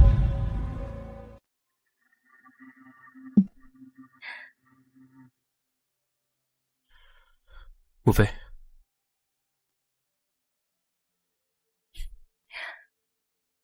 今日萧然无事，我让他送我们过去。虽然他还在守孝，不能成亲，但他和赵小姐是未婚夫妻，多见见也是好的。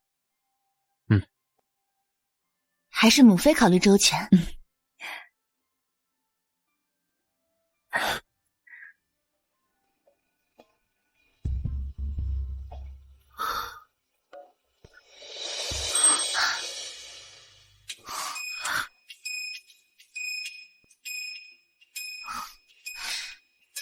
昨日我毁了那玉牌之后，你感觉怎么样？你觉得我应该有什么感觉？那玉牌十分邪恶，我也多少受了些影响。若是做了什么失礼的事情，还请三弟见谅。见谅不了。我觉得你是可以见谅的，毕竟以后也不会再有煞气往你身上聚集，你也不会再发生倒霉的事情。按道理来说，你还应该感谢我呢。是，我得好好谢谢公主。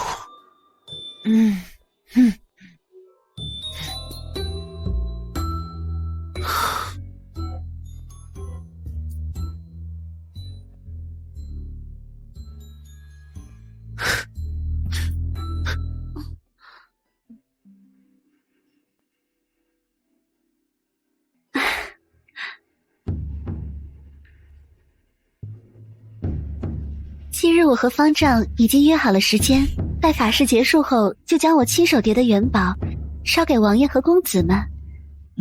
昨夜我家小姐为叠这些金元宝，一整夜没睡呢。多嘴，这本来啊就是我应该做的。希儿能有你这么个未婚妻，是他的福气。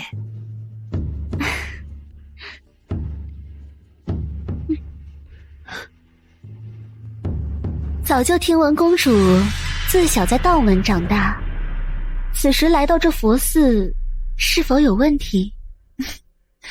我只是寄养在道观，不是女官，所以没有冲突。听闻公主算命极准，可否替我算一卦？赵小姐还是不要找我算卦的好。我这个人啊，算卦毒得很，算一个死一个。公主这是在说笑。我没有说笑。观赵小姐的面相，今日必死。你公主休要胡说八道。佛门清净地，赵小姐又岂会有事？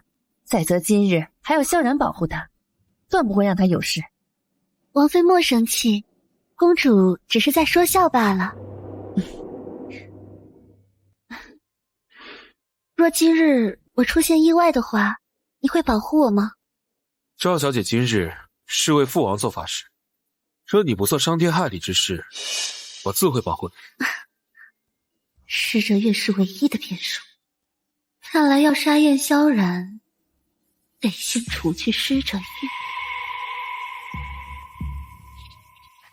今天的法事做得非常顺利，再从相国寺后的往生泉打了清水，给王爷和众公子擦洗牌位，一定啊可护他们往生，而且还能庇护其家人呢。穿过这片竹林就是往生泉了，我们赶快走吧。等一下，护好手里的烛火。方丈说烛火十分重要，若是灭了，恐会招来不好的东西。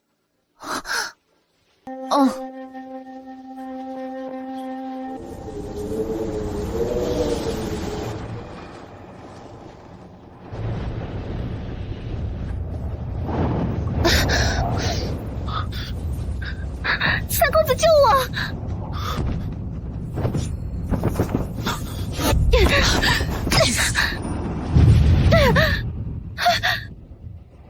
这个夺魂阵是你布下的，这里没有外人，你就不用装了。你竟然有驱邪的烈火符，是你破了我给燕萧然的命牌。是啊，你能够猜出来，说明你还不算太蠢。你送我能夺我气运的命牌，你爹在我父王出殡时大闹，我父王的死跟你有没有关系？是啊，当然跟我有关系。若不是我对你动了手脚，你在燕王出征时怎么会患上重病呢？若你不患上重病，你跟着出征时早就死了呀。你应该感激我才是，不然你能活到现在吗？你让他活着，就是为了能够吸走他的气运，好将这个气运转给别人。等你们吸干了他气运之后，就会立刻杀了他。居然被你给发现了。不过没关系，今日你都得死。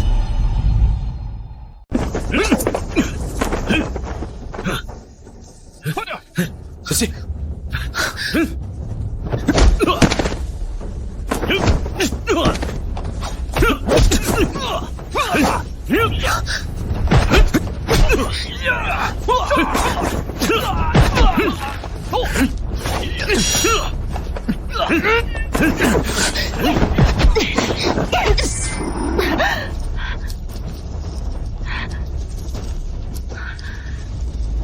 寒冰符，你怎么有这么多符？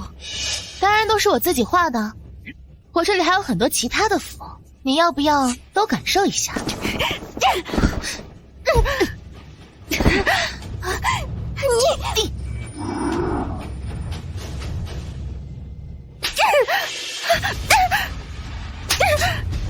是这月，我要杀了你！赵小姐，你可别把我跟你想的一样坏，我平时可是很善良的，我连鸡都不敢杀，怎么可能会杀人呢？我等一下，他可能知道燕王被杀。算了，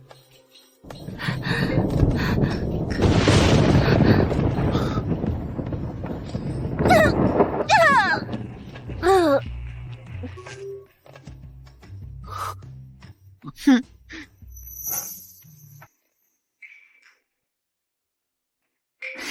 今日赵诗婉肯定会动手的，他会使一些阴险的手段。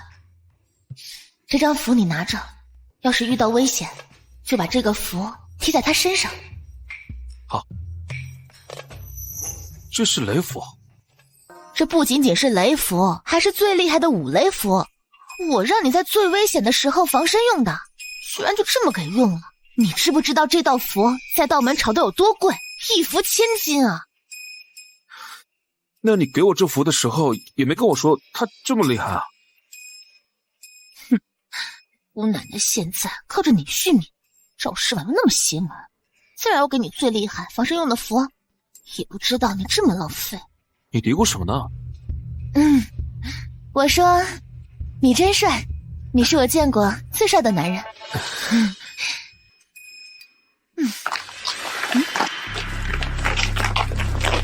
糟了，赵诗婉一死，这法就破了。现在这里死了那么多人，官差来了没有办法解释啊，想走都来不及。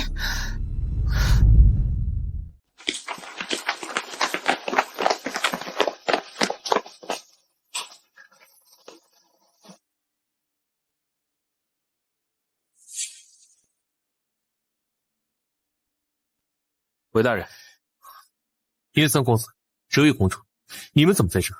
发生什么事了？今日我们来相国寺给燕王做法会，这法会做完后，就往生泉去打水。没成想，这路上突然就来了几名刺客，三弟跟他们打成一团，是天上突然就劈下几道雷，把他们全吓走了。这是什么？哼，这是赵小姐，不知道为什么，刚刚那些雷全都往她一个人身上劈，就把她劈死了。这些黑衣人都是燕三公子所杀。是，还请韦大人查清他们是什么人，到底是何人欲杀我们？韦大人，你说这赵小姐是不是做了什么伤天害理的事情，所以雷才劈她？本官听说道门有一道十分厉害的符，可引天雷劈阴邪，公主能面相，可断人生死，想必也有这样的符。听说过，可是这种符只有道术极为高明的人才能画得出，我是没见过。可是我在道门听说，不管是天雷还是用符引来的天雷，都只劈阴邪之物，所以我才好奇，方才这里这么多人，为什么那雷就只劈赵小姐？此事有些玄奇，本官会去请教国师。国师？公主来京城时日尚短，尚且不知道国师乃是我朝道术最为高深之人，只需一眼便能看清这世间的阴邪。哇，还有这么厉害的事情，那我们就等韦大人的消息了。赵小姐乃是三公子的未婚妻，她死了，三公子好像一点也不伤心。我与赵小姐虽是未婚夫妻，但之前并未见过几面，更无感情。此时我若假惺惺的哭，那才奇怪。方丈大师，可有什么异常？奇怪啊，太奇怪了。奇怪？怎么奇怪？这里被人布下了极其厉害的阵法，在杀人之前能吸干人的气，使其魂飞魄散。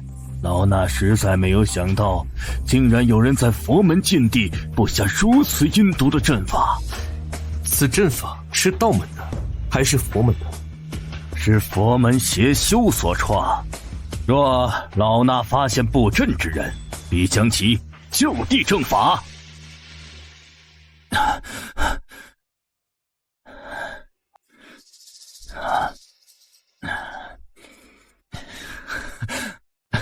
表妹，你没事吧？谁是你表妹？也是啊，你一直都在道门，刚回京城，不认识我也是正常。我是宁国公府的二公子，也是你的二表哥，云岳阳。你姓云？那你和云太妃是什么关系？她是我的姑母。哇哦，原来我在京城是有亲戚的呀，好神奇呀！当然啊，表妹，祖父祖母很想你，你要是有空的话，去宁国公府帮客。行啊，改天就去。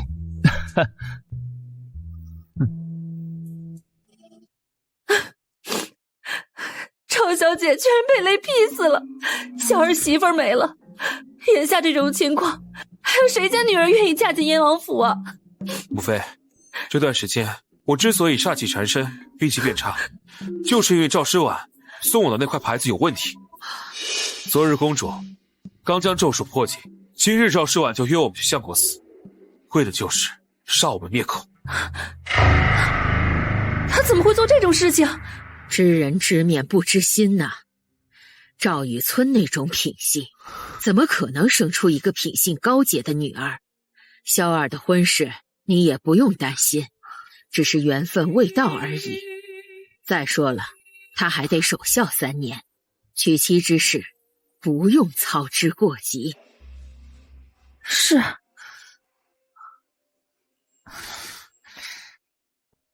萧儿，那块牌子不是一直放在你的枕头底下吗？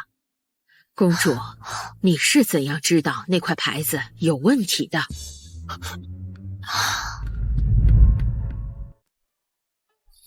哦，是昨日傍晚，公主发现我煞气变重，就推断那下咒的东西必定就在我身边，于是便去我房间寻找，这才找到了它。昨日公主将牌子毁掉之后，就推断赵诗婉必定会再次下手，又担心母妃藏不住事，于是决定将计就计。今日相国寺之行，公主暗中做了许多准备，这才一举除掉了赵诗婉。原来如此，还是公主想的周到啊！祖母过奖了。是我眼下被萧儿定下赵府的婚事，差点害死了萧儿。此事不怪母妃，毕竟知人知面不知心，那赵诗婉又极善于伪装，这才骗过了母妃。方才真是吓死我了，燕萧然的反应还挺快，只是我续命还得靠燕萧然，往后去找他可得小心了。祖母的心真细，差点就被发现。若被祖母知道我1年前就与公主有夫妻之事，怕是会打断我的腿。三弟，文一环说国师是个什么样的人啊？道术精深，脾气古怪，高深莫测，喜怒无常，极难伺候的一个人。这些特征怎么听着那么耳熟？文应环最是公正，他说要请国师来查相国寺的案子，就一定会请。公主可有应对的法子？兵来将挡，水来土掩。我们没有杀赵诗婉，他是被雷劈死的。谁来查，都是这样。公主说的在理，只是以后还请公主不要随意进出我的房间。今日我可以为公主遮掩，来日就未必了。那我若是日后天天去三弟的房间，你会怎么样？是杀了我，还是去找祖母告状？不知羞耻。对啊，我就是为了活命不知羞耻。我救了你的命，你却这样对我，真是太没有良心，太伤我的心了。有本事你把我杀了。别以为我不敢动你。来啊！你把我杀了，你要是不杀我，我就天天去你房间。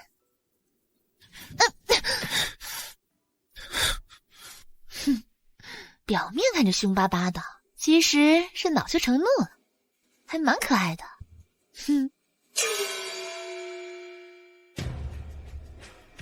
你说什么？赵诗婉死了？是的，据说被雷劈成了焦炭，死状极惨。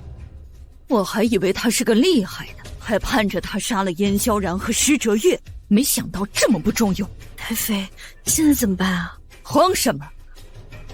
杨二约了施哲月到宁国公府，给国公府传个消息，让他们好好招待施哲月，再给赵雨村传个消息，他家女儿死了，可不能白死。有宁国公府给他撑腰，怎么也要找燕王府要个交代。是。公主留步。祖母说，公主进京之后，宁国公府上下一直没有任何表示。之前公主在道观的时候，他们也从未拜访。他们和府上下都是凉薄之人。祖母担心你一人前去会有危险，便派我一同前去。还是祖母考虑周全，那今日便有劳三弟了。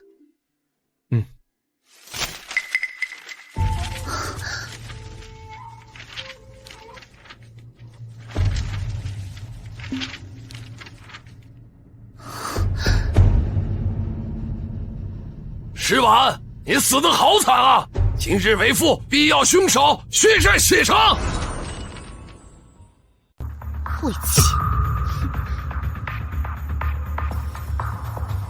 若不是你，石婉也不会死。是你杀了我女儿！救命啊！燕王府杀了我女儿，我讨回公道。他们要杀人灭口啊！本宫乃是先帝之女，堂堂的一朝公主，你不过就是个五品小官。见到本公主，不但不行礼下跪，反而用手指着本宫，这冒犯公主，该当何罪呀？以本朝律法，先抄家，再流放3000里。你们以权压人，草菅人命，简直是罪大恶极！今天就算舍了我这条命，也要为我女儿讨回公道。讨回公道，真是可笑！赵诗婉不但是被雷劈死的，而且还被烧成了焦炭，这就代表着他缺德是作贱，是老天爷要收他。赵诗婉被杀一案，由大理寺韦大人查办，韦大人光明伪正，绝不徇私。若他查出是燕王府杀了赵诗婉，那我燕王府愿接受律法的处置。但眼下尚未结案，赵大人便来王府闹事，这是藐视律法，冒犯公主。燕王府虽门楣不如以前，但依旧是王府，绝不容宵小放肆。燕王投敌不成，反被敌人所杀，害死5万永安军。燕府3公子杀了我女儿，还仗势欺人，简直是上梁不正下梁歪。整个燕府狠毒残暴，不配做人。污蔑我可以忍，但我绝不能容忍你污蔑我父王。这么多年，我父王保卫边关，防止外邦入侵我朝疆土，护卫天下百姓。后5万永安军战死沙场，至死都在保家卫国。我呸！这只是你的一面之词。燕王如果不通敌叛国，又岂会被皇上问罪？你又怎么至今还没有西决？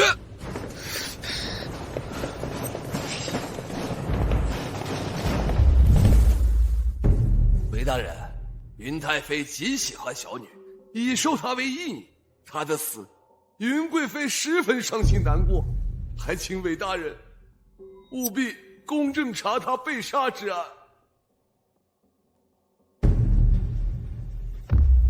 好，韦大人来的正好，你告诉大家，燕王府有没有罪？燕王战败一案，本官还在调查，如今还没有结案。但赵诗婉被杀一案，本官已然结案。经大理寺仔细查验，赵诗婉身上并没有任何利器所致的伤口，她的死纯属意外，她是被天雷给劈死的。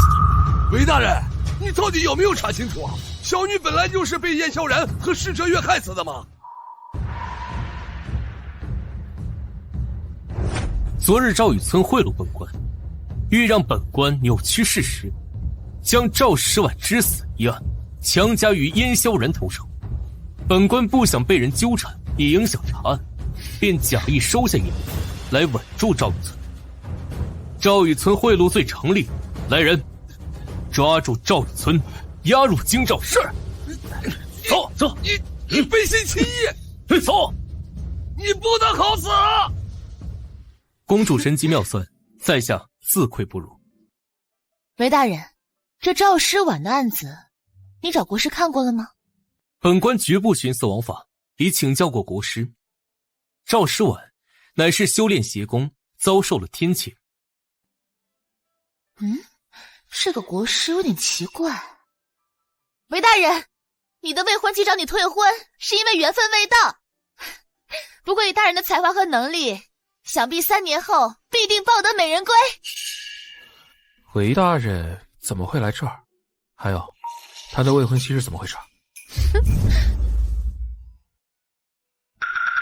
韦大人，我们打个赌吧。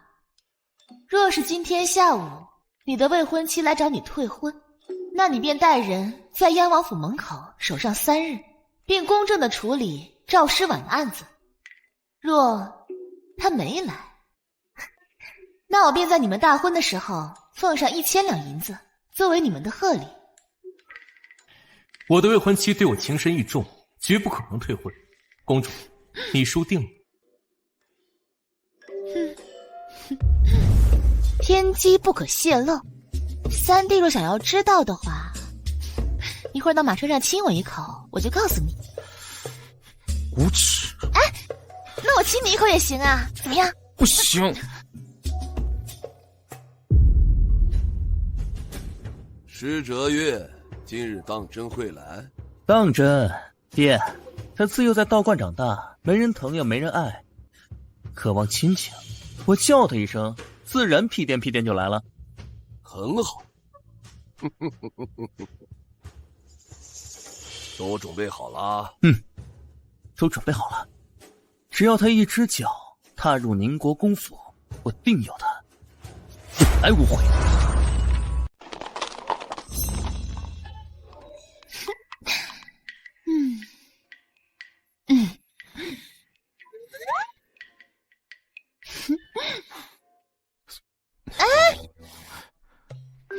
公主把我骗进马车里，到底想要做什么？虽然祖母已经给了你放弃手，但在外人看来，你还是我大哥的妻子。你我这般同坐一辆马车，于理不合。你我于理不合的事情，1年前就已经做了，不在乎多做几次。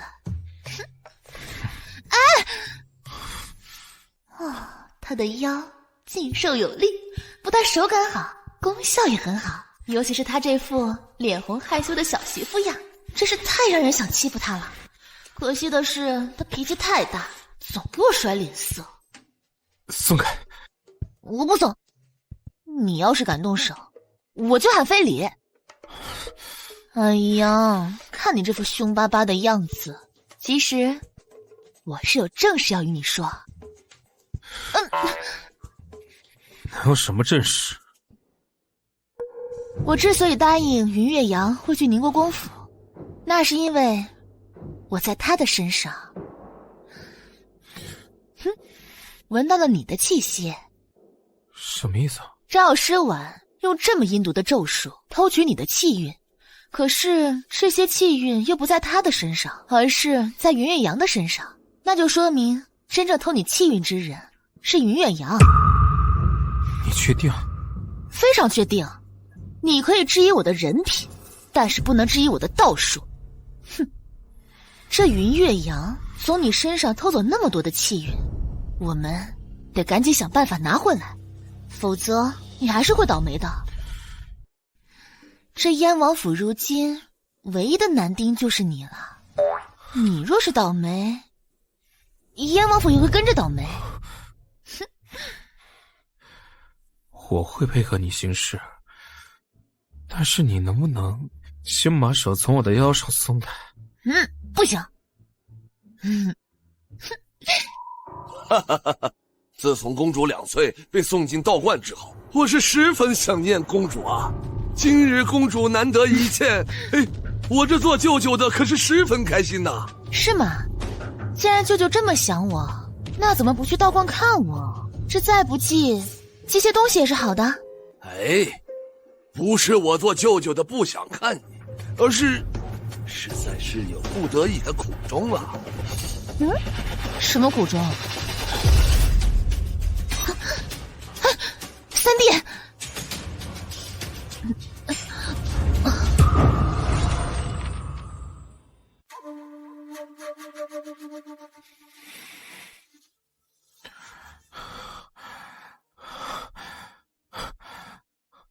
公主，公主，没事吧？你这是在关心我啊？我是奉我祖母之命来保护你，做的都是分内之事，你别多想。是吗？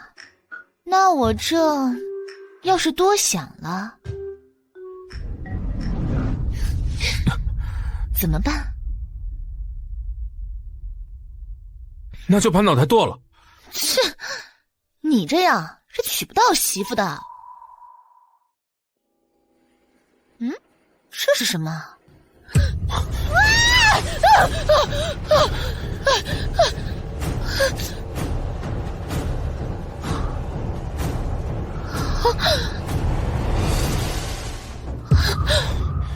这么刺激的吗？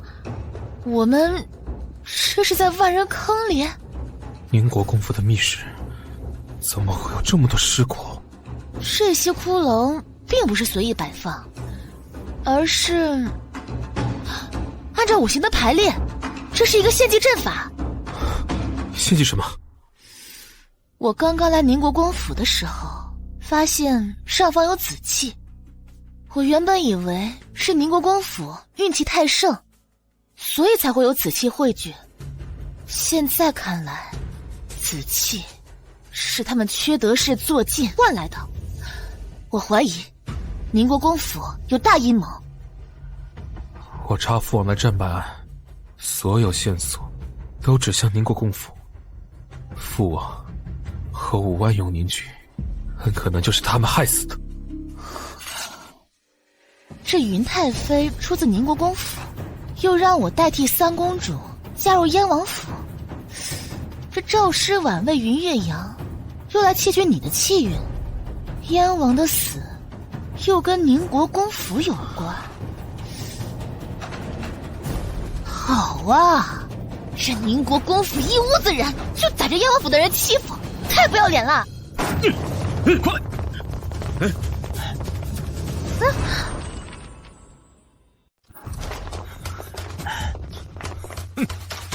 把他们都给我杀了！等一下，我们就快死了，总得告诉我们为什么要杀我们吧？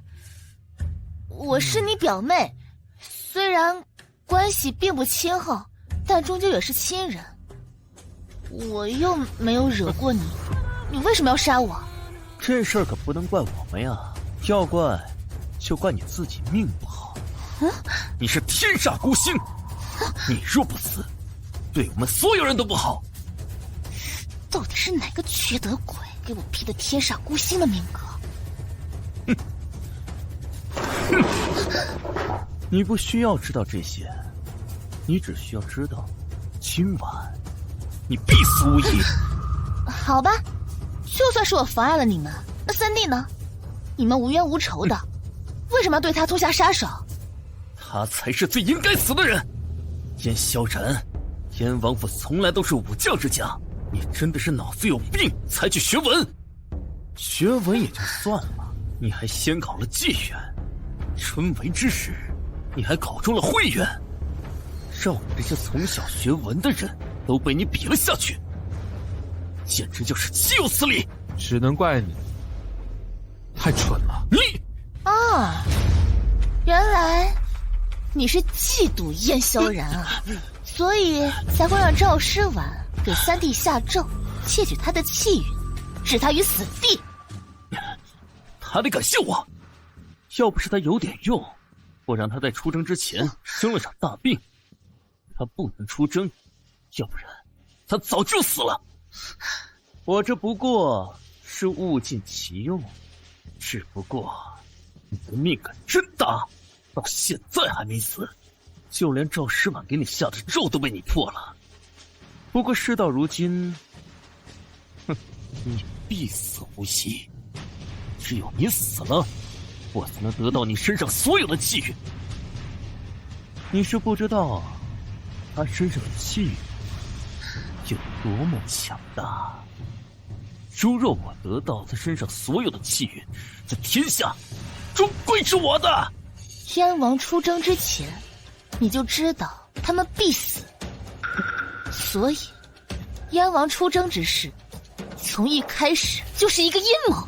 我懒得跟你废话，来人，把他们都给我杀了！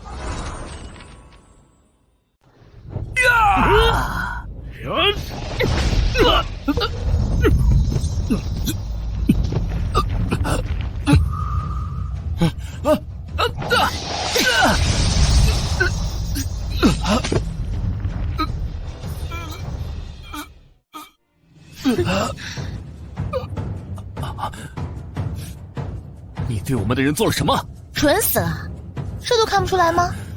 我给你们下毒了。你真阴险！没你阴险。说是亲戚，这10几年来对我不闻不问也就算了，喊我来府里做客，却是要杀我。你们简直是丧尽天良！大人别打脸啊！说，我现在问你，你来答。你若是敢说假话，我就阉了你。你和赵诗婉是不是有一腿？是。那他给我3弟下的咒术是谁做的？赵诗婉是紫阳真人的徒弟，他的咒术是紫阳真人教他的。邪修紫阳？我呸！他算什么真人？我之前还在找他，没想到他是躲进京城了。别让我碰到他，我要是碰到他，非扒了他的皮不可。说，是怎么害死我父皇的？我们并非要害死他，而是他挡了宁国公府的路，他必须得死。我们挡了宁国公府的路，燕王府满门忠义，宁国公残害忠良，寄人宫里了。说重点。我说，你们看到这些尸骨了吗？这里一共有5000具尸骨，他们死于20年前，他们的命换了宁国公府20年的繁荣昌盛，但是只能过20年。20年之后，需要一个新的献祭阵法，做到这一个，才能保宁国公府繁荣昌盛。闭嘴！杀了他们！爹，快救我！我腿断了！杀了他们！是。呀！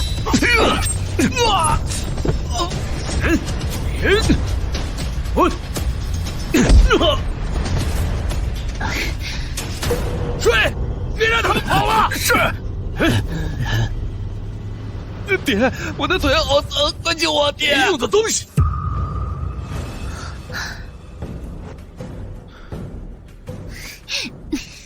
公主哪来的毒药？我不是跟你说过我有9个师傅吗？我6师傅最擅长用毒了，他医术十分的高明。他这次进京，发现我可能会遇到危险，所以他给我带了一大堆的药材。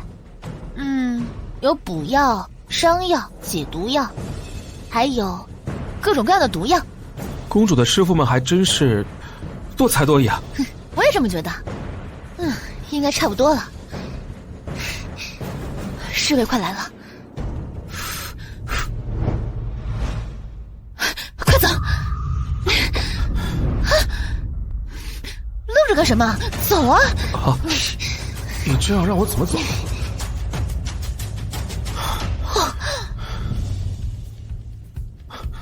哇！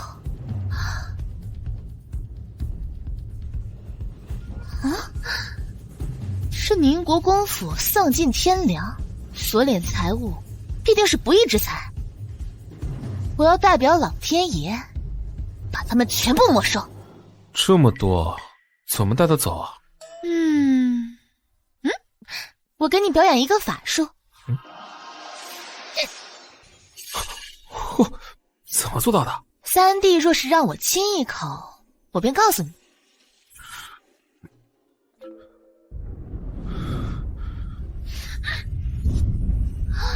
他主动亲我了，这是铁树开花了吗？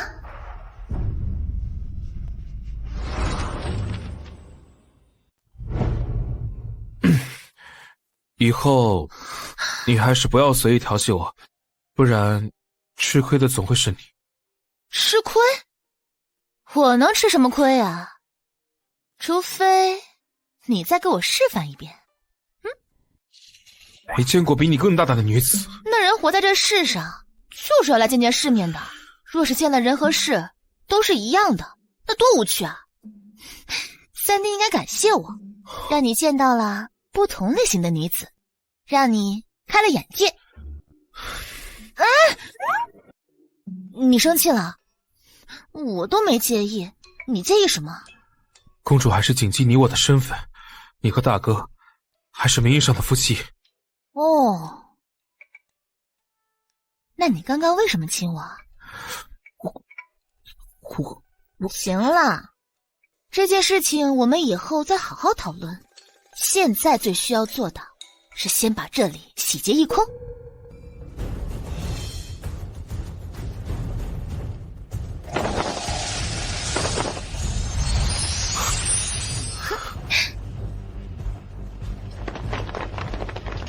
侍卫来了，我们快走！站住！抓住他们！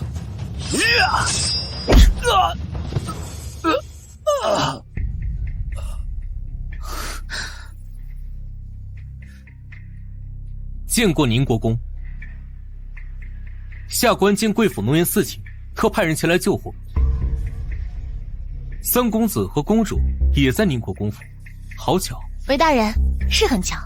多谢韦大人，只不过是府中的下人不小心打翻了烛台，并无大事。韦大人有心了。分内之事，国公爷客气了。失火是意外，但是府中却遭了窃，我怀疑是燕三公子入府行窃。韦大人，还请详查。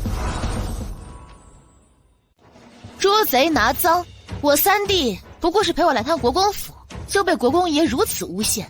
今日你若是搜不到赃物，那可得向他道歉。好，是，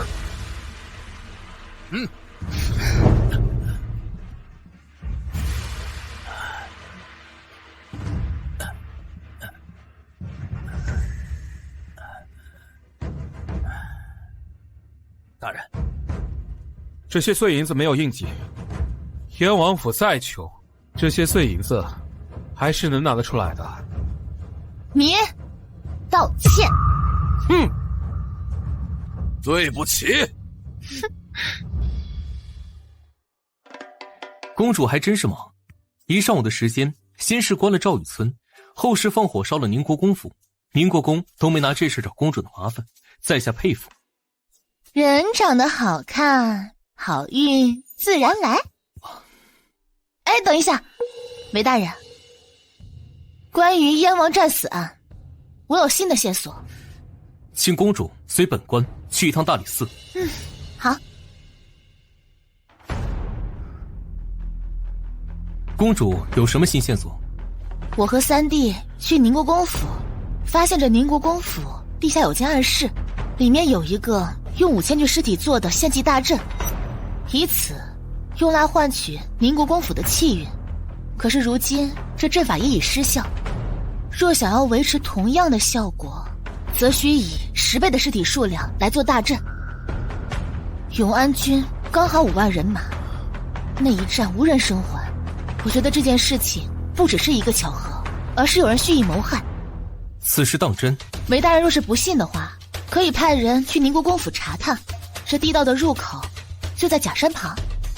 此事本官自会查证，若查证属实，必将其绳之于法。多谢韦大人。宁国公府库房是怎么回事儿？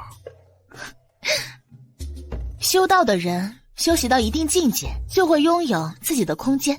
我可是道门1000年难得一遇的天才，自然有自己的空间啦。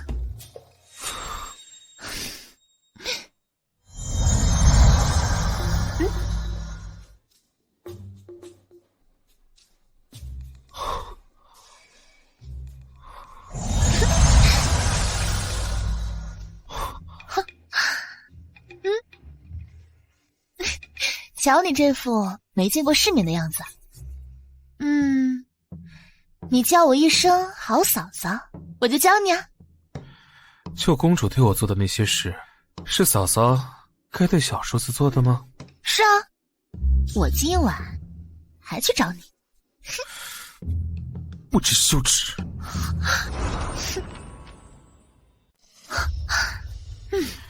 宁国公府是公主的外家，宁国公若是被问罪，公主就不怕受到惩罚？我还是先帝唯一的血脉呢，你就当我是为了死者伸冤，大义灭亲吧。公主还真是大气啊。我也觉得我很大气。今日我发了笔横财，三弟，你有什么想要的，我都买给你。我不需要。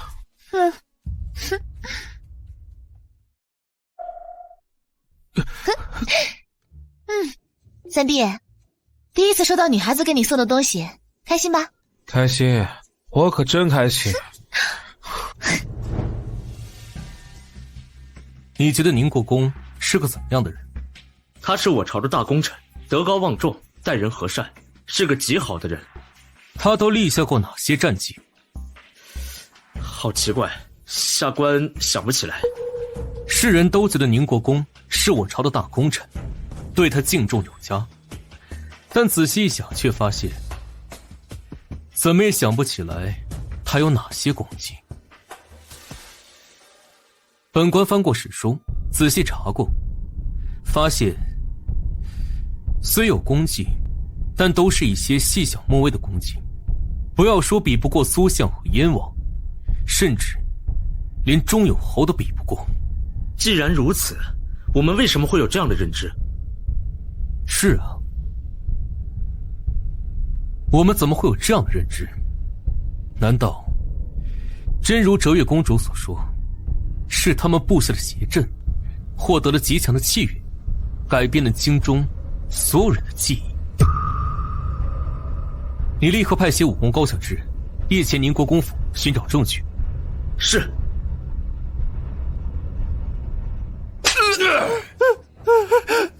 就是你说的都准备好了，你要不要看看你现在的样子？今日不但暴露了府中的阵法，就连库房中的金银珠宝都被弄丢了。哼！我活到了这把年纪，从来就没有吃过这样的亏。爹，我已经传信给姑姑，让姑姑收拾施哲月。除此之外，我还派人去请了紫阳真人。紫阳真人是赵诗婉的师傅，如今赵诗婉已经死了，他一定会替赵诗婉向施哲月报仇。现在他已经在来的路上了，等他到，施哲月这一回必死无疑。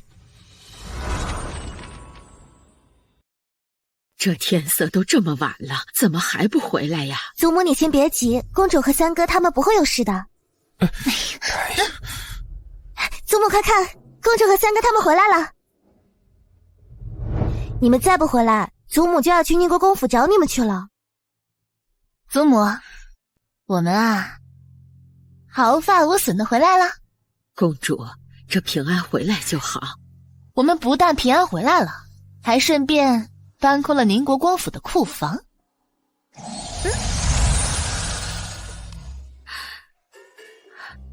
公主好厉害啊！这些呀，是我用道术空间从宁国公府装回来的，都是不义之财。还劳请祖母将这些金银珠宝换成银子，送给5万永安君的家人们。祖母，父王和永安君很可能死在宁国公的阴谋之下，这些就是宁国公克扣军饷分到的赃款，把他们分放给永安君的家人们，能告慰他们的在天之灵。好，我这就让人去安排。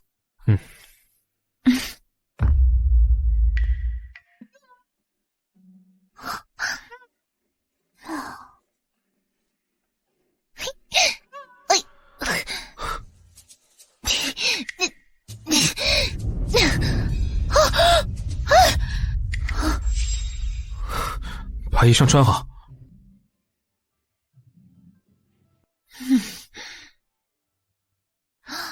今天发生什么特殊的事情，让红线短了这么多？好像只有燕萧然主动亲我那件事情比较特别，难道是被他主动亲吻，增加寿命的效果会更好？穿好了吗？三弟，我们谈谈。我和公主没什么好谈的，还请公主穿好衣衫之后立即离开我房间，一会儿不要再来了。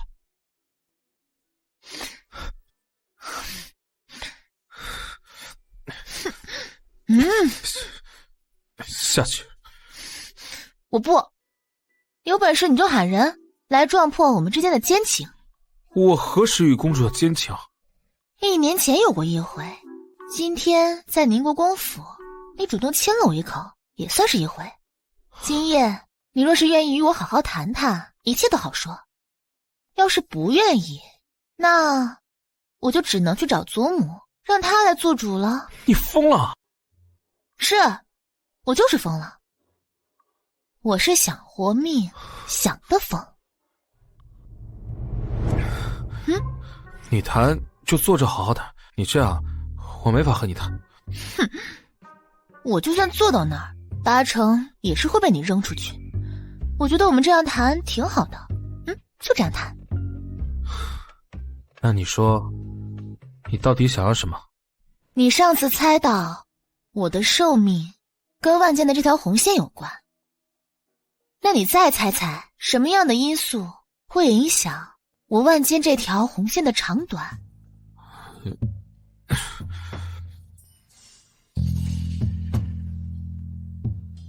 你这条红线的长度不会和我有关系吧？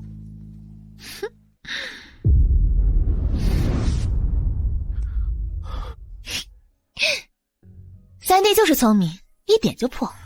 你说话就好好说话，别动手动脚的。我没动手动脚，我动的是嘴。那你再看看这条红线，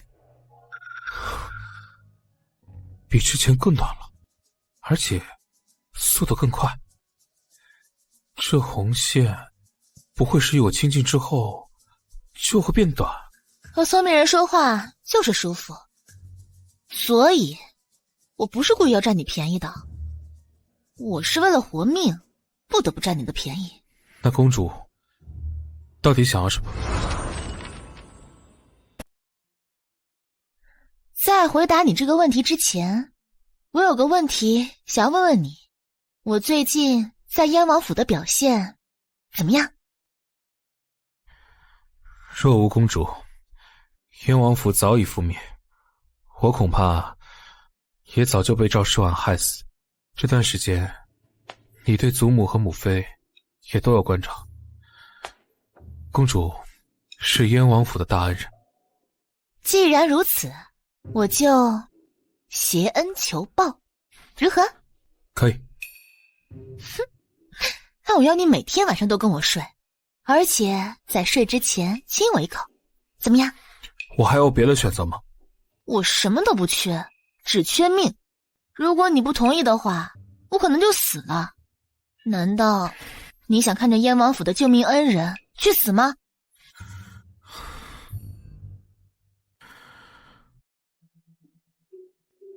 可是，你是我名义上的嫂嫂。你都说了是名义上的。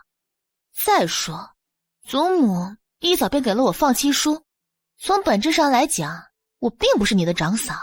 还是说，你和我睡的时候，我顶着长嫂的身份，你觉得更刺激？没有。嘘，没有就没有。你那么大声把人喊来，是要撞破我们的奸情吗？公主是为了活下来，才对我百般调戏。我感激公主对燕王府有恩，所以愿意配合公主。只是在这之前，我有个问题想问公主。你问吧。公主1年前就与我有夫妻之实，如今又这样对我百般纠缠，公主可想过以后该当如何？我是早夭的命格，活不过18岁，能活一天是一天吧，没想过这些。若我能一直为公主续命，保公主与我活得一般久，公主又该当如何？我没有想过这个问题。那公主就好好想一想。这个问题不用想，我倒是有个问题想要问你。如果我能和你活得同样久，你愿意娶我吗？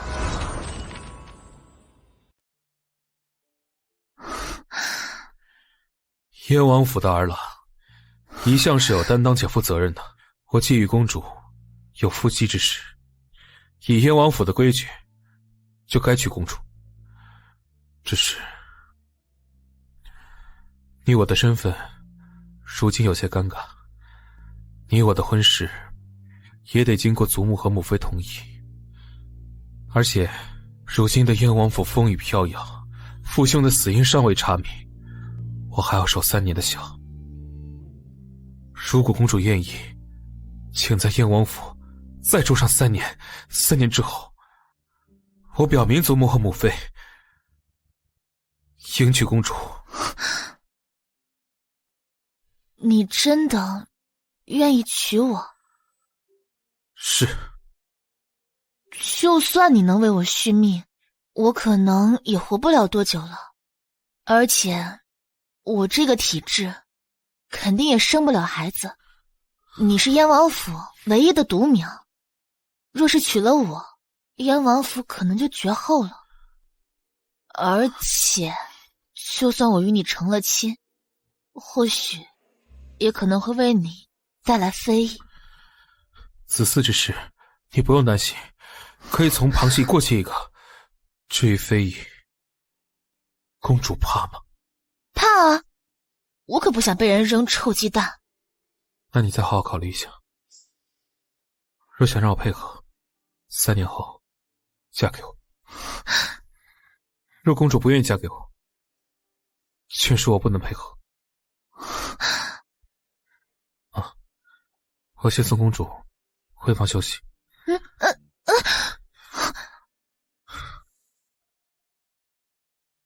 燕萧然，八成脑子是被驴踢了，居然说要娶我。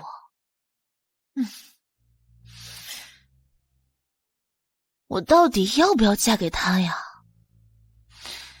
哎呀，烦死了！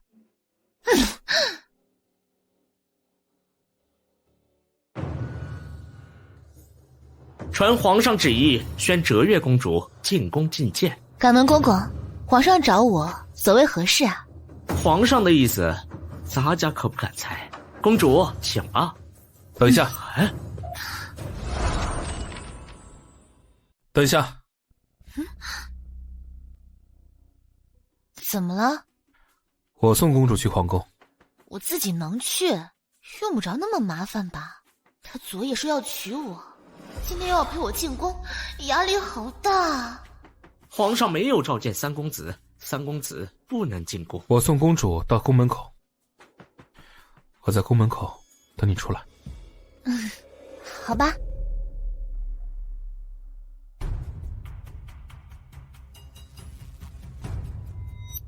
跪下。哼，每次都让我跪下，一点心意都没有。再说了，你假传圣旨让我进宫，哪来的底气跟我大呼小叫？进了我的延毕宫，你就得听我的。都愣着做什么？还不过来，好好教教折月公主下跪。是。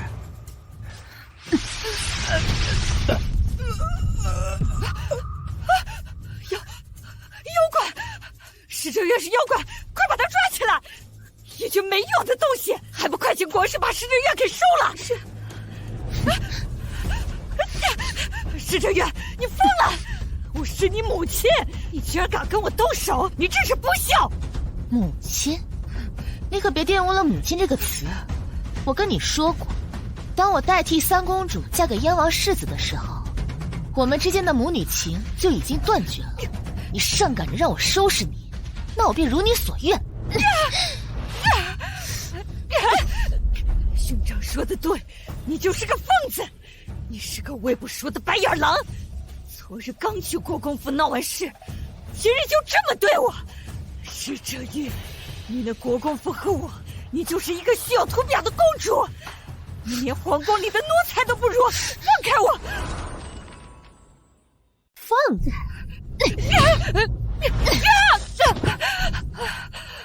哦，原来你今日召我入宫，就是要为宁国公府那帮人渣出头啊！也是，你从小生活在宁国公府，踩着别人的尸体，用别人尸体能量转换来的气运为自己所用，在你们这些人的心里，别人都是下贱的，都该死！石折月，你这么对我，你会后悔的！后悔？我当然后悔了。我后悔我上次入宫的时候就没有弄死你。我之前不知道你们做了这么多如此恶心的事情，如今我知道了，自然要替天行道。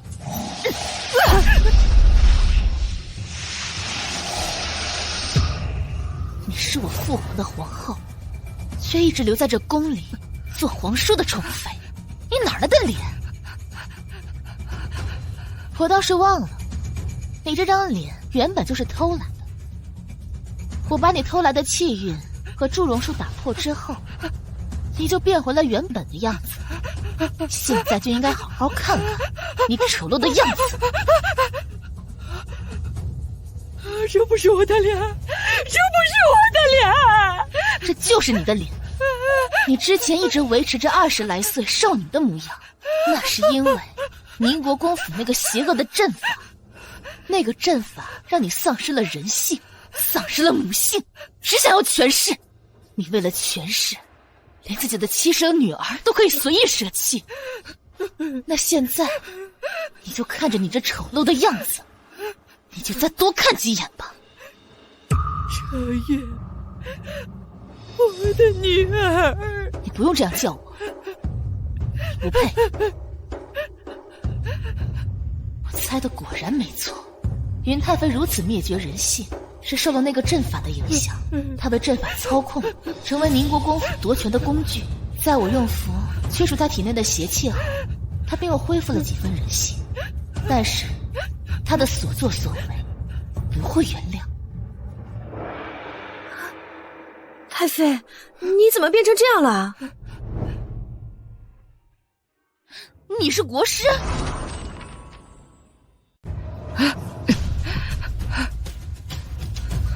国师，折月公主是妖怪变的，她抓住太妃这么短的时间，太妃就被她吸食了精气，变成了现在的模样。你快把她抓了呀！胡说八道，折月公主不是妖精，她是在给云太妃驱邪呢。驱邪？没错，云太妃之前用邪术驻颜，如今折月公主用道术为云太妃驱除邪术，所以云太妃就变回了原来的样子。不可能，折月公主明明就是妖怪，是她把云太妃害成这样的。你是在质疑本座吗？不敢。滚！折月，是娘对不起你。你要真觉得对不起我，那就自请离宫，去皇陵给父皇守灵吧。皇陵艰苦，太妃才不会去的。我去。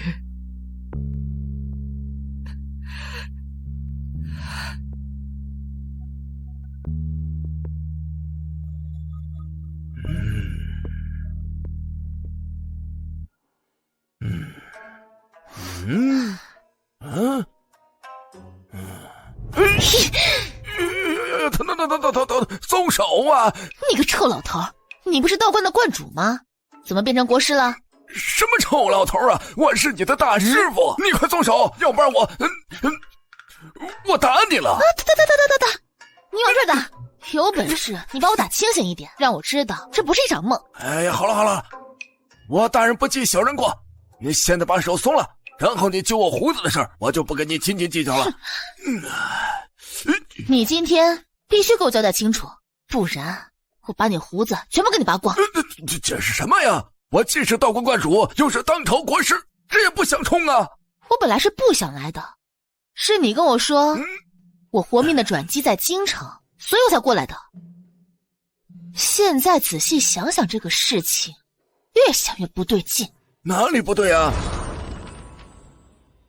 你最擅长的是卜卦，就算你不是国师，你也能够一下子算出，我一入京城便会被替嫁入燕王府。不愧是我徒弟，咱们就见一面，你就能推出这么多，厉害！老骗子！我怎么骗你了？但我问你，你活下来的转机是不是在燕王府？你还好意思说？我就不信你不知道，那个燕萧然就是在欢乐镇和我那个的男子。我当然知道了，但我要说那个人是他，你还敢来京都吗？不敢。这不就结了？我可听说你最近跟燕萧然好多事情啊。你们俩处的怎么样啊？你要是再敢这样阴阳怪气，你信不信我把你的胡子全部拔光？没拔着。好了，我跟你说点正事儿吧。我跟燕王其实是好友，这么多年他守卫国土，护我大朝，我十分敬重他。他出征前呢，我给他算了一卦，他命中有劫，我劝他不要出征。你猜他是怎么说的？他说，作为武将，当以保家卫国为己任，能让百姓免除战火的气息，就算战死沙场也无所畏惧。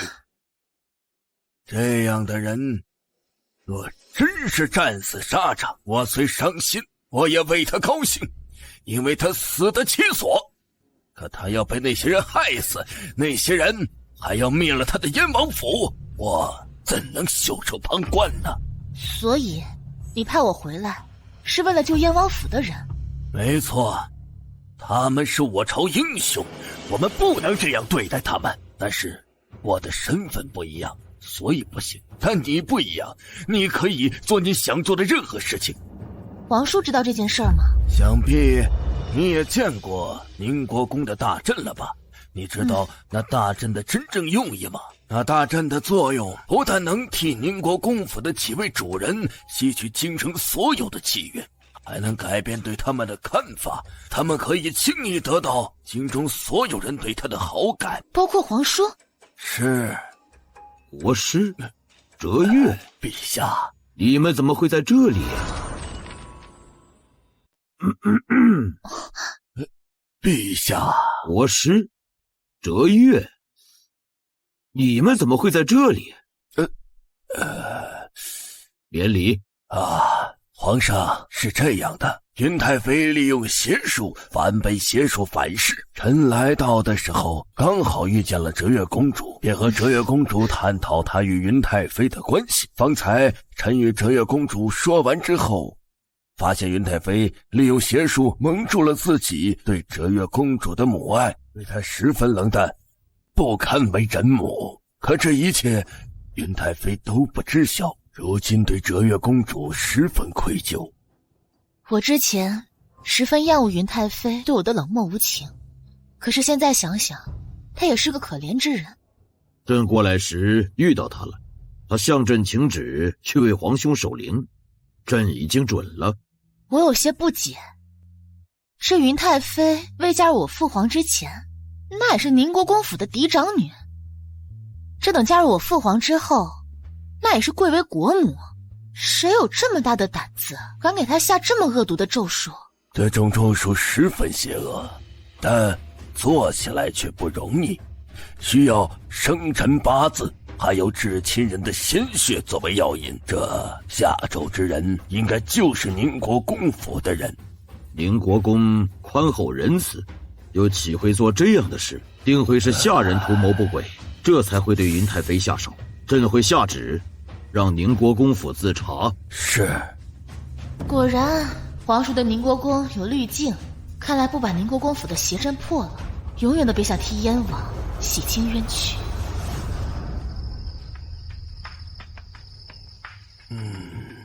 哎呀，见过国师。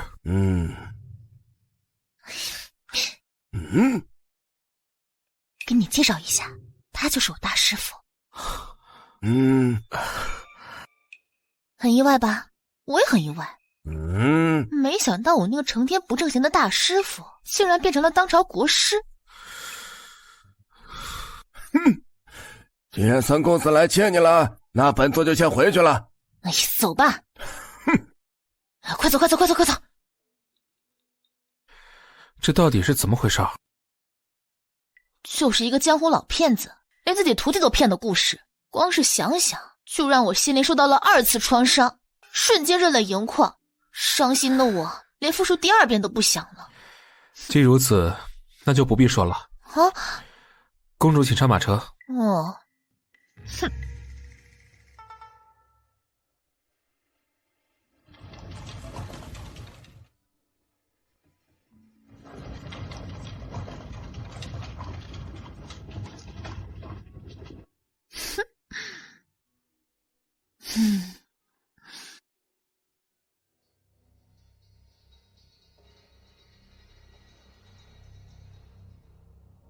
这才刚过午时，天又不像要下雨，怎么就黑成这样了？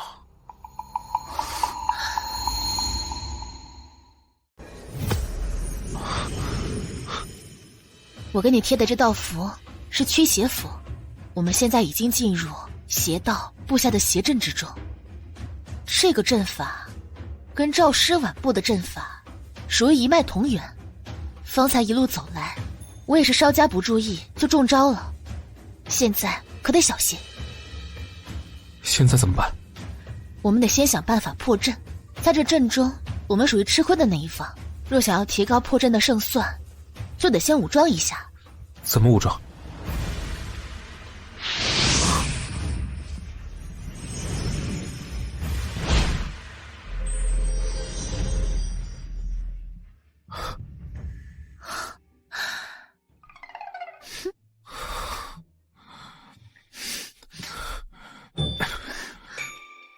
别乱摸。我没乱摸，我是认真的摸。要是符的位置贴的不对的话，可是会影响符的效果。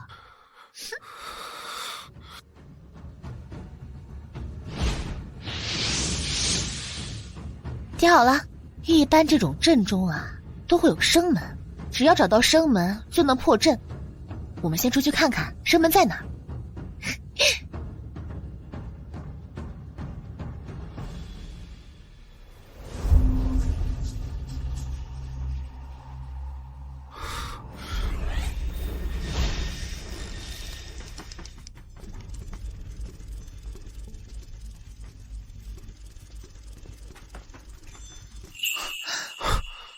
生门在那边，往那边走。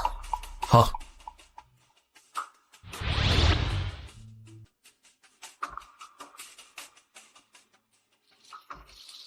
你是什么人？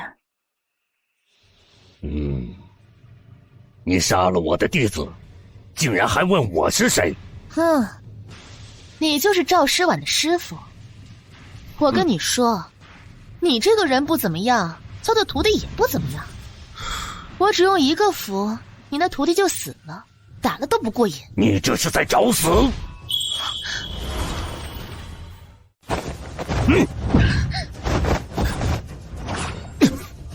你的对手是我，只要我有一口气在，你就休想伤到公主。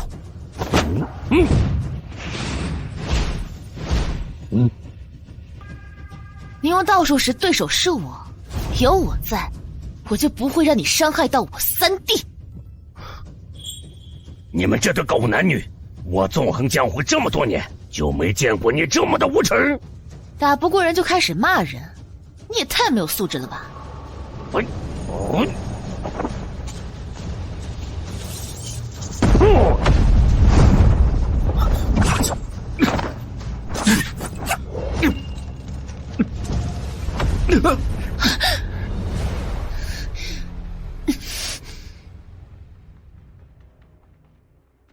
这破道士只有2把刷子，还能跟他拼一拼，但我一用道法就会消耗我的命，这样下去，我不被他打死，也要被他耗死，得想个法子。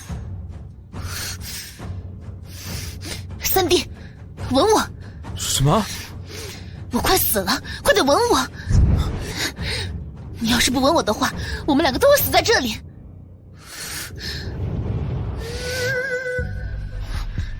不容易啊，不容易，终于不用死了。我数次唐突的，得早日平民族木和木匪，娶她为妻。哼，不要脸的狗男女！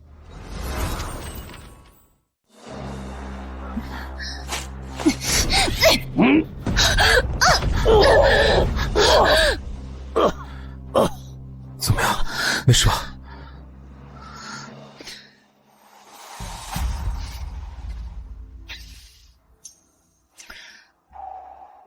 放心吧，我没事儿。如果能让我多亲几口的话，效果更好。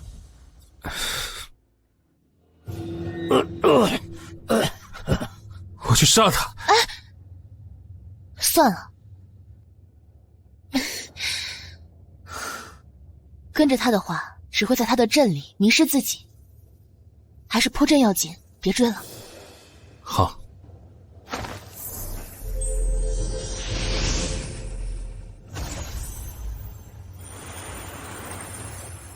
这里是陈其碧留下，离宁国公府很近，紫阳真人应该是他。这个紫阳真人倒是有2把刷子，你以后遇到他要小心。走。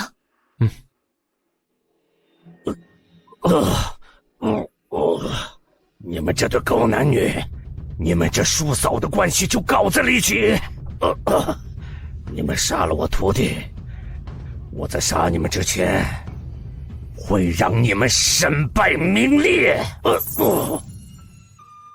我今日进宫见到了国师，也就是我的大师傅，他告诉我，现在全京城的人都受到了宁国公府布下的邪阵影响，所有事情都会偏向于他，所以我们要做2手准备。哪2手准备？一是找到父王战败的真正原因，为他和5万永安军洗清冤屈；二是设法破除宁国公的阵法，解除阵法对京城众人的影响，尤其是皇上的影响。那皇上也受阵法的影响？今日我和国师在皇叔那里试过了，他现在对宁国公是无条件偏袒的。我一直在查父王战败的真相，如今已有眉目，只差关键的证据，估计过几日必会有结果。破除宁国公阵法的事情，我会找国师帮忙，有他的帮助，我相信一定很快就能够破阵的。明儿一早我就去找他。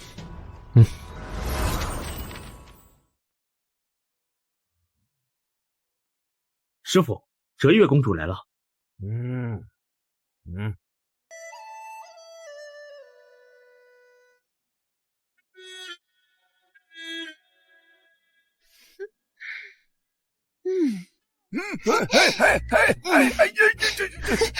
你能不能每次来不要揪我胡子呀？不能。你说你明明就没个正形，却总是装模作样。我就是喜欢看把你从神坛上拉下来的样子。逆徒？切！你的逆徒昨日与你分别之后，差点被人给杀了。这事儿你管还是不管？谁那么大胆子，敢对你动手？宁国公府派来的人。啊，那就先破了宁国公府的大阵，再弄死这帮狗娘养的。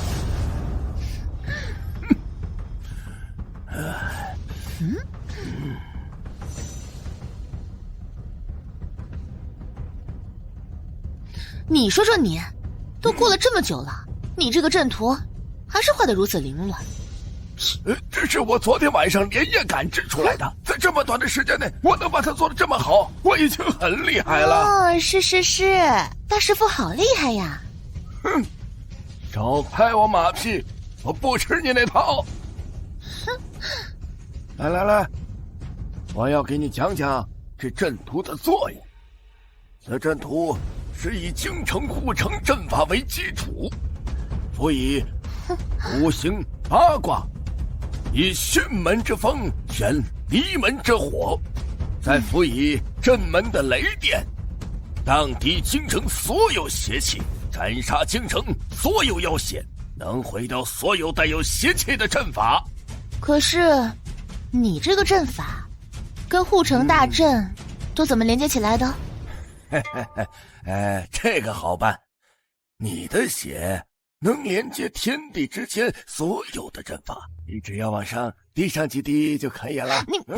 你忘了，我不能流血的事情。你之前流血是在消耗你的生命，如今你不是遇到了一个能替你续命的人吗？到时候你让他抱着你就行了。然后你在旁边看着我们亲热。你们都不介意，那我介意什么呀？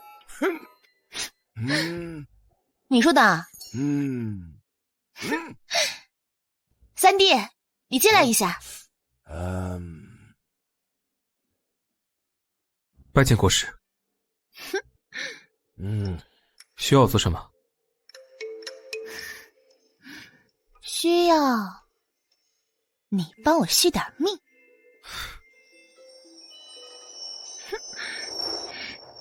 哎呦！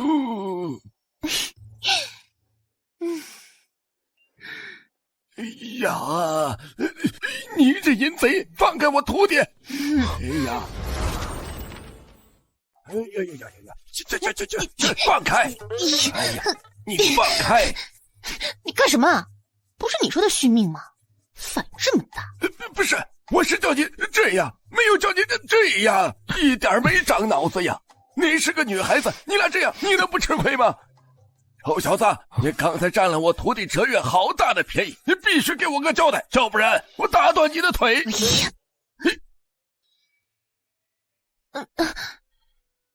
我要娶公主为妻，还请国师成全。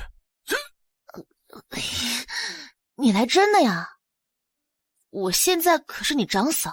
不，你不是我的长嫂。从你入府的第一天，我祖母就替长兄写了放弃书，如今你只是暂居在王府罢了。哎呀，弄了半天，你才是那个最不要脸的！你把人家睡了，你还不想负责？这不是负责不负责的事儿。哎呀，你又不是不知道，我这种随时会死的人，若是嫁与人为妻，是不是害了他吗？那男人的清白是不太值钱，但那也是清白。再说了，现在顶着人家长嫂的身份，若是与他成亲，这眼下不仅会让他名声尽毁，而且这日后也会耽误他娶妻。要是有人睡了我，还想对我不负责，我敲碎他的脑壳！你敲碎他的脑壳，我拔了你的胡子！哎呀！你们不用刻意小声说话，我都听得见。我想娶公主为妻，并不是因为她与我有了夫妻之实，而是因为我喜欢她。你喜欢我？臭小子，够聪明。这事儿就这么说定了。回头你就依着移婚的流程走，你回去先把聘礼准备吧。国师应该也知晓，我还要守孝3年。如今燕王府被许多人盯着，竟是我不能大张旗鼓的提亲。哎呀，我与公主正式成亲，也需在3年后。哎呀，咱低调走流程，3年后再谈婚。好，这事儿啊，我说了算啊。你要不要问问我的意见呢？哼，婚姻大事，父母之命，媒妁之言，这事儿我说了就算。这个婚姻之事已经解决了，接下来咱们就解决宁国公府的事儿。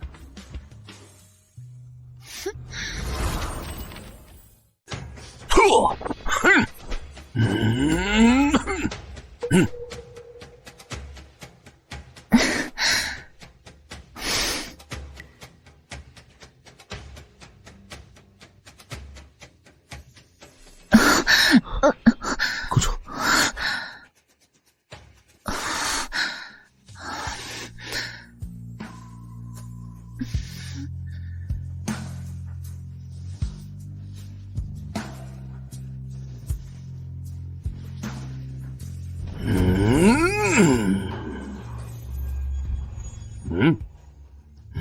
不要生气，他们是未婚夫妻。不要生气，他们是未婚夫妻。你感觉怎么样？要不你再亲我一口？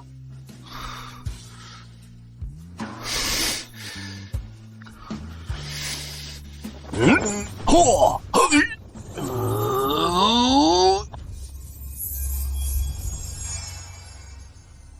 真是不足百事有余的东西！还说什么一切都准备好了，却让国公府遭受这么大的损失，你还被燕萧然给打断了腿，这国公府的脸都被你给丢光了。爹，我知道错了，我真的知道错了。每次一有错，认错倒是认得挺快，就是不见长进呀。你说我怎么就生了你这么个不是东西的玩意儿？爹，我虽然没有本事，但是我们还有大阵啊！只要大阵还在，我们宁国公府照样能享受这世间所有的荣华富贵。等你的腿好了，就去给我看着大阵，绝不能让大阵出现任何一丁点的损失。是，爹。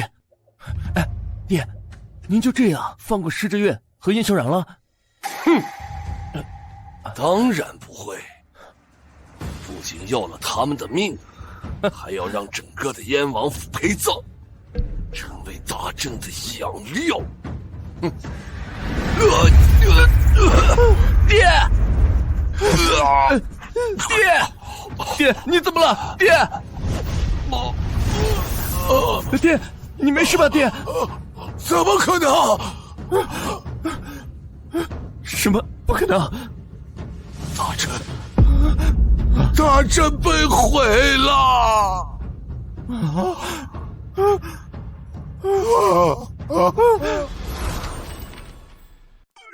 哎呀，朕好久没有驱动这么大的阵法了，感觉这身体都被吸干了。大师傅，你能不能注意一下你世外高人的形象？嘿，这里就你们2个人，没有其他人，我注意个什么形象啊？师傅，不好，出事了！为师教过你多少次了？遇事不要慌，慢慢说。方才收到消息，长安大街上的文妖铃响了，这就表示京中有妖。这妖好大的胆子，竟敢来京城闹事，这是没有把本座放在眼里。你去召集弟子，和我一起去捉妖。是。哎呀，大师傅，不愧是这世间第一大忽悠，忽悠的倍儿厉害。那还不是为了你啊！我现在去捉妖，如果我遇到了紫阳真人，我就说他是妖，我替你把他弄死。我们也去帮忙。捉妖这事儿关你什么事儿啊？一边凉快去，你少掺和，少管闲事。是。哎呀！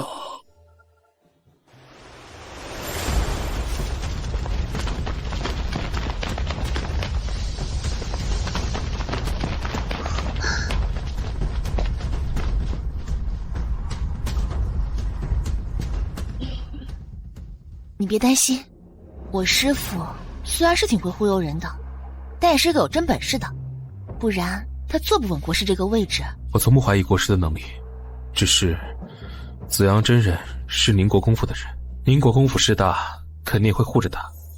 国师要对付他，我怕国师会吃亏，咱们还得找韦应环帮忙。你是想要把收集到有关宁国公府的罪证都交给韦应环，让他牵制住宁国公府？是的，之前宁国公府有大阵护着，我怕出意外，只给了韦应环一部分证据。如今大阵一破，是时候给父和众教师报仇。我陪你去。好。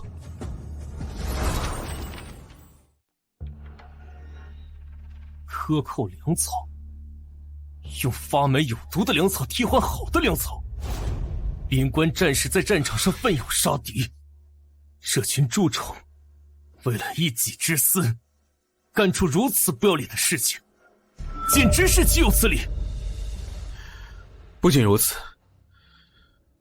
还有人严重叛国，他们与敌国勾结，里应外合，切断了永安军的退路。5万永安军全部战死在芈月怀。除了这些证物外，可还有人证？有，我已经将他们接进京城，韦大人可以随时见他们。韦大人查燕王战败案已有一段时日，应该已经查到了一些证据。三弟提供的这些证据是真是假，想必大人心里有如明镜。宁国公官职太高，本官不能直接击囊，还需入宫请示陛下。我今日路过占星台，发现国师大人去捉妖，韦大人要不要帮国师一把？捉妖？是，捉祸国殃民的大妖。倪瓒，派出一帮差役去帮助国师。是。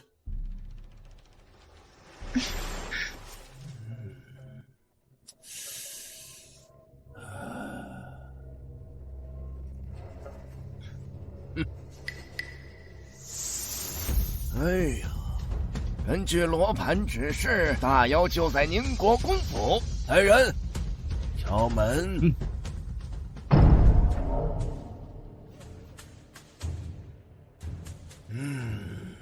国师，这是做什么？今日闻妖铃响，提醒本座京中来了大妖。本座掐指一算，大妖就在宁国公府，劳烦宁国公配合一下。本座捉完妖就出来。宁国公府没有妖，国师请回吧。宁国公府有没有妖，不是宁国公你说了算，是本座说了算。来人，随我去捉妖。谁敢？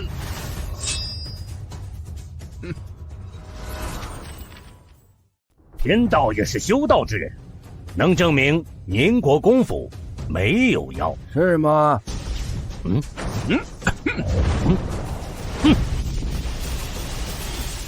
只有妖物才能火佛生效，此人就是妖。来人，给我拿下！堂堂国师竟然用如此下作手段，无耻！来人，给我追！今日宁国公的大阵被破，肯定和国师脱不了关系。他此时抓紫阳真人，一定另有所图。紫阳真人知道我太多秘密，绝对不能让他被国师抓住。你带人去跟着，绝对不能让紫阳真人落在国师的手上。如有必要，就领命，跟我来。府里的大阵被毁之后，我的眼皮子一直在跳。紫阳真人布阵的时候说过，宁国公府的大阵有伤天河，一旦被破，整个宁国公府必遭反噬。不行，我得另做准备。爹，你说我们现在离开京城，是不是太早了？俗话说得好，留得青山在，不怕没柴烧。之前京城中人受大阵的影响，对我们充满了信任。无论我们做出什么事情，他们都会偏帮着我们。可是眼下府中的大阵被毁，我们的好日子也是走到头了。不说别的，就你小子这些年干的那些缺德事，就足够我们爷俩蹲一辈子大牢的。这眼下大阵刚毁，我们赶紧离开京城，等到我们修复好了大阵，我们再重新回到京城。到那个时候，我们就可以继续享受荣华富贵了。你说的是。京城中只有燕王府和占星台不受大阵的影响。我是那个老王八多管闲事，迟早有一天我要剁了他。啊！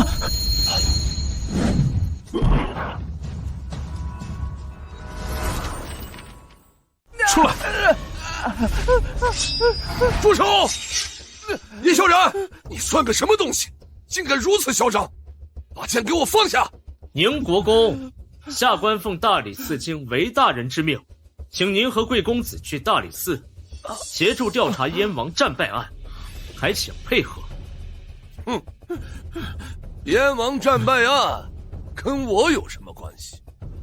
我乃当朝一品国公，这个燕萧然竟敢当街拿剑射我，你不管吗？你受伤了？没有，但是本国公受到了惊吓，这与你有什么关系？滚一边去！哎呦，啊，你是没受到惊吓，可是本公主受到惊吓了。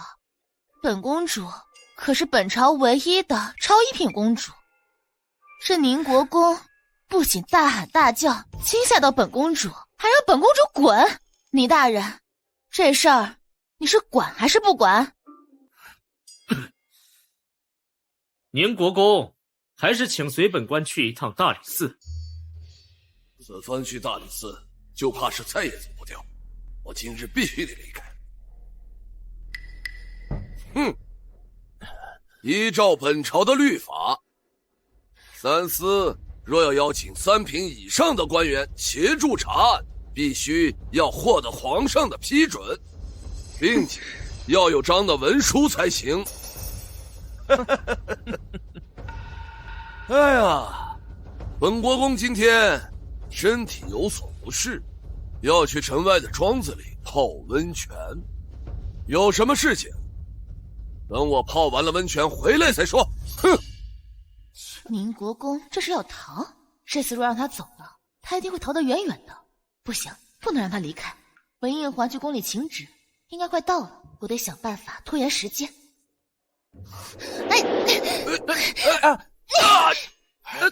爹！啊！哦，流血啦！这城外可没有大夫给你看病，不如在城内把病看好了再走啊！你竟敢打我！打你的可不是我，是他。要不你也打他一顿出出气？不过我可得提前跟你解释一下，这块令牌是我父皇给我的，上打昏君，下打奸臣。就算是他打了任何人，谁拿他也没有什么办法。不知所谓！哼！今日本国公就是要出城，谁要是敢拦我，我就宰了谁！传陛下口谕。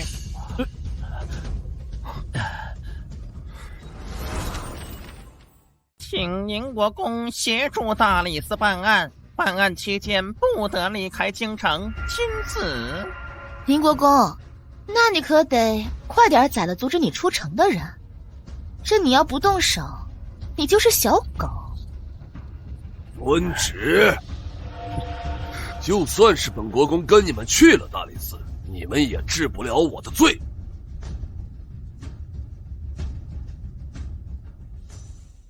这老东西反应可真快，差点又让他跑了。还是公主厉害，算出他们要跑，早早在这里埋伏，断了他们的后路。只希望我师父赶紧抓到紫阳真人，这样我们就多了一个人证。不然宁国公如此狡猾，我们真的很难治他的罪。我在国师面前所说的话是认真的。我要娶公主。不用了，我师父那个人不喜我与别人亲近。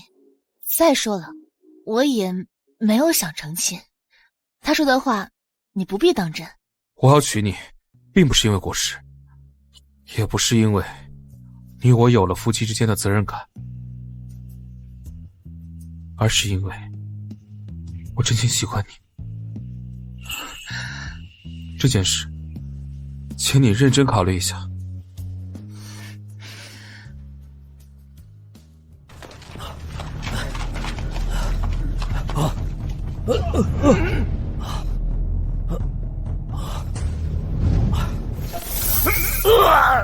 你还真……你接着跑啊！我与你一向井水不犯河水，你何必跟进下去？哼！我既是本朝国师，又是道门掌门。你修炼邪术，炼制邪阵，残害百姓，杀害将士，罪大恶极。今天我就要为道门清理门户。不要杀我！不要杀我！我愿意指证宁国公。什么？我知道宁国公的很多罪行，你放我一马，我愿意当众揭发宁国公的罪行。这也和燕家小子说是有证据指证宁国公，但是证据应该不太够。若是能有子阳真人这个证人的话，也许就能多一成胜算。好，那本座就给你一次机会，但是你千万不要耍花招，否则本座立刻杀了你。不敢，不敢。威武！宁国公，燕萧然状告你贪墨粮草，将上好的粮草换成发霉的粮草，贻误军机，导致燕王和5万名永安军战死沙场，你可认罪？不认，本国公从未做过这种，他们是在污蔑。对，谁不知我宁国公府两袖清风，刚正不阿，岂会干这种事？依我看，燕萧然一定是知道了他的未婚妻不喜欢他，反倒是喜欢我，所以心生奇恨，故意栽赃陷害宁国公府。京中谁不知宁国公府乐善好施，府里的主子都是大好人，怎么会干这种事儿？就是，依我看，这是燕王府的人在污蔑宁国公的人。真没想到，燕王那么刚直的人，居然有这么无耻的后裔。看来宁国公府的大阵虽然破了，但是残留的印象没那么快消除。今日想让宁国公认罪，怕是不容易，我得想想办法。肃静！燕萧然，既然你状告宁国公，可否有证据？这就是宁国公贪墨粮草的证据，他收买了押运粮草的官员，这就是他们勾结的书信。宁国公，你可认罪？不过就是一封书信而已，谁知道是不是燕萧然为了诬陷我，特意找人模仿我的笔迹写？这根本就算不了什么证据。这件事情我根本就没有做过，我不认。我还有其他证据。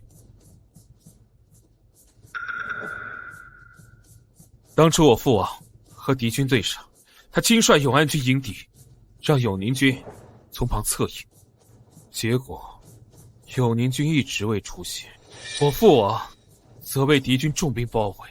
父王发现不对，派人去查，这才发现是有人将军报传给了敌军，父王和5万永安军士全部战死沙场，而拦下永宁军将军报传给敌军之人，便是宁国公。你方才所说的这些话，都是你的推断，根本就错不得数。所有人都知道，燕王和5万永安军无一幸免，而那场战事就是燕王自己的失误，他害死了自己和5万永安军的将士们。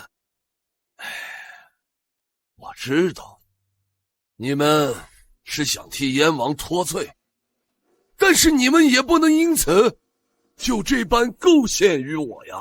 这不是推断，是事实，我有证据。劳请韦大人打开盒子，里面有我父王和和身边所有将士写下的血书，上面详细描述了整件事件的经过。人都死了，哪来的血书？恐怕这所谓的血书也是你伪造的。这封血书里，除了我父王和大哥的笔记外，还有其余6位副将的笔记。这些字迹，就算作假，也不可能做得如此逼真。请韦大人一一查明这封血书上提到的所有人，韦大人也可以一一核对。方才宁国公有一句话问得非常好，这封血书是哪来的？这是我在战场上找到的。燕王府有个规矩，凡是上战场的儿郎，走到绝境至必死时，便留下遗书，分析战败原因。这封血书是用我燕王府特定的方式保存，也只有我燕王府的人才能打开。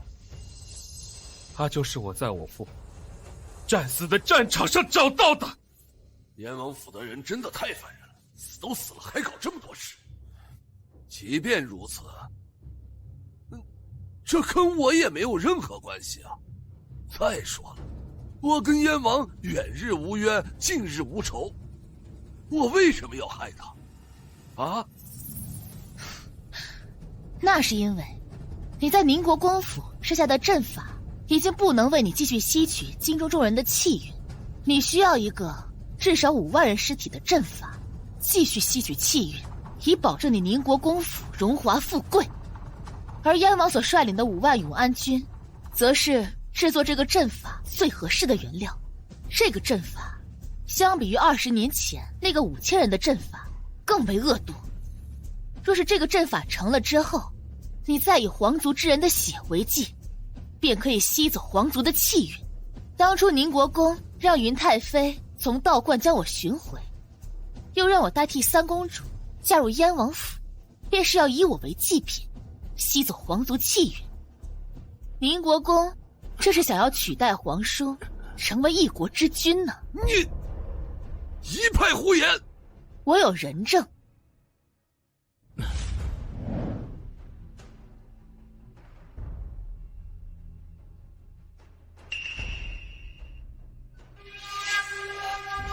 韦大人，公主说的都是事实。国公府的地下密室里还有20年前那5000名尸体，韦大人可以派人去查。兄长，回头是岸。不要在这胡说八道！大人，方才下官奉命去宁国公府，在宁国公府发现一处巨大的密室，里面有数千具骷髅。大人，方才下官奉命去宁国公府，在宁国公府发现一处巨大的密室，里面有数千具骷髅。骷髅？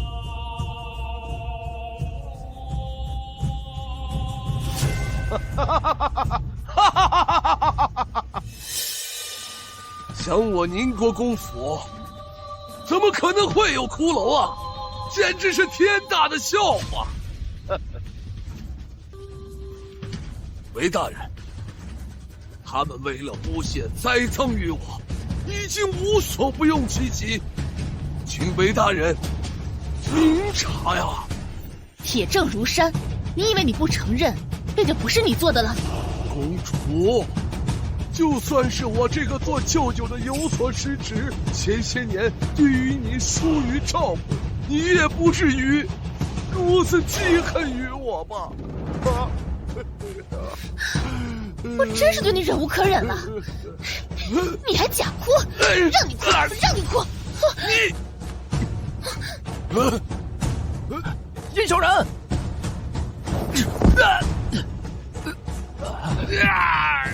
公主岂是你能动的？施哲月，你就是个疯子！叶小人，你还不给我放开！魏英华，他们这是在扰乱公堂，你到底管不管？你到底管不管？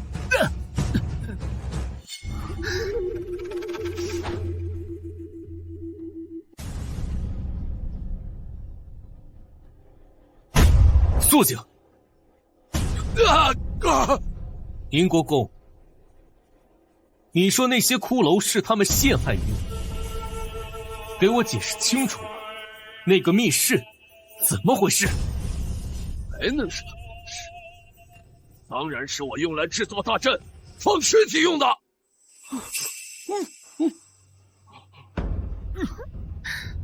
哦，刚刚还被我栽赃你，现在终于说实话了吧？你对我做了什么？我问你，燕王战败，跟你是不是有什么关系？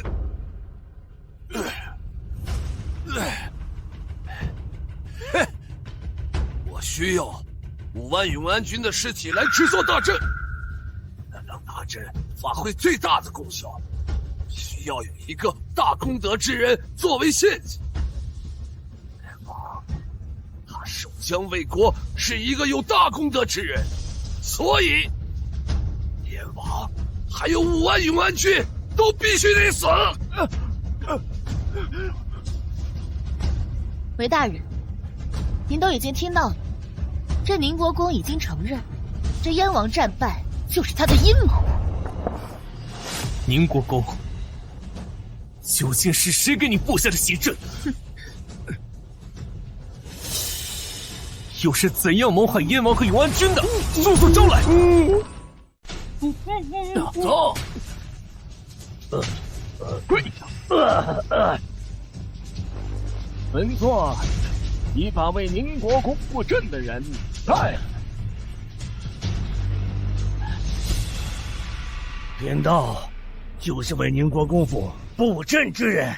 20年前，宁国公犯了事儿，得罪了先帝，他把前途尽毁，就求助于贫道。当时贫道便以5000具尸体为据，在宁国公府布下吸取气运的大阵。在大阵的作用下，先帝对他的恶感消失，他便趁机将云太妃嫁进宫中，云太妃就此变成了皇后。在大阵的作用下，这20年来，宁国公府顺风顺水，从一个5品的官员升为1等国公，手握重权。尝到大阵的甜头之后，在得知大阵只能护佑宁国公府20年，便让贫道再次布下大阵，以维持宁国公府气运。只是这大阵说到底有伤天和，若是再次布阵，这需要10倍的人数为计，还需要有大功德的人为献祭。当他得知若是能以皇族之人的命为引，便能窃取龙气，成为皇帝，宁国公便想一劳永逸。他让云太妃把哲月公主骗了回来，让云太妃逼迫哲月公主为3公主替嫁回燕王府。他想把哲月公主和燕王府所有人都杀了，就是为了能完成他的大阵。只要杀了哲月公主和燕王府的所有人，便能窃取龙气。怎样之人，我往日待你不薄，今天却敢如此的陷害于我。如果当初不是你来主动找上我，这些事情我怎么可能会做出来？不要相信他所说的话，他在胡说八道。若要人不知，除非己莫为。你对我好，这是你想用到我。如今得知大阵被毁，你的阴谋被识破，你就想杀了我。我最痛恨过河拆桥之人，就算我今天要死，我也要拉着你一起死。人杀！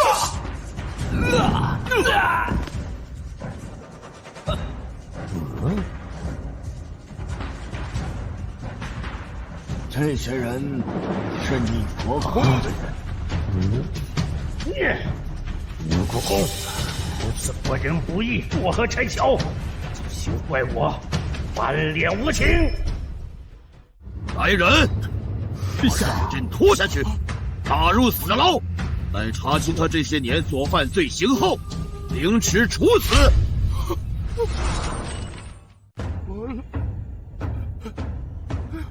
一切都晚了。皇上，这一切都是我爹做的，和我没有关系。就罚他吧。你放心吧，你做的那些事情，我都跟你记着呢。这等到了牢里之后，你们父子俩可以继续父慈子孝。是今日。这些年，朕对你不薄，可你呢，却图谋朕的江山。皇上息怒。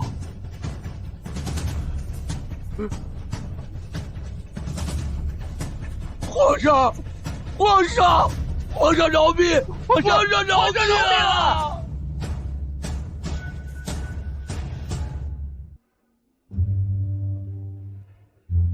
让你受委屈了。王叔，燕王是我朝的功臣，他为了保护我朝，流干了血，您可一定要昭告天下，还燕王还有5万永安军将士们一个公道。放心，朕回宫以后，就让人写下圣旨，问罪宁国公府，还燕王和永安军将士一个公道。你护住了燕王府，护住了我朝江山，说吧，你想让朕赐你什么？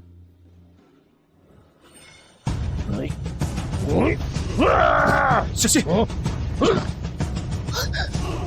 来人，护驾！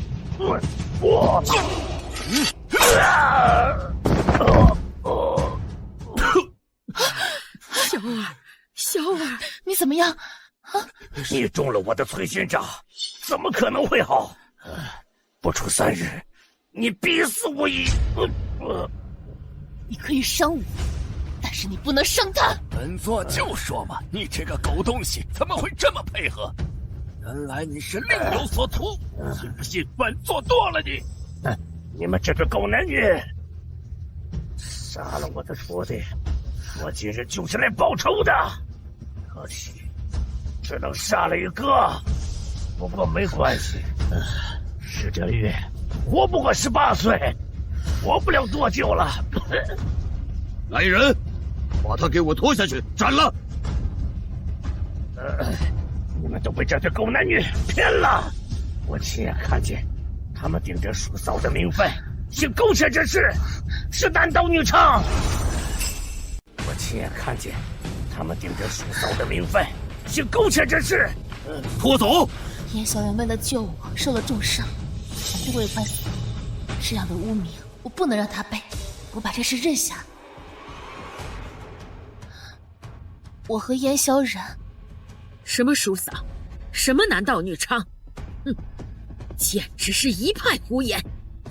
当初公主是被逼嫁到燕王府，新婚当夜，老身替世子写下放弃书。自那日起，公主就与燕王府一点关系都没有。是公主仁厚，看燕王府受难，才挺身救护。他们一个未娶，一个未嫁，是真正的两情相悦，又不违背祖宗的礼法，怎么就男盗女娼了？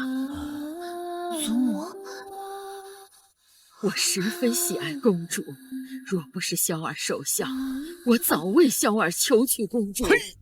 什么苟且之事，纯属放你的狗屁！本座是公主的师傅，我也知晓此事。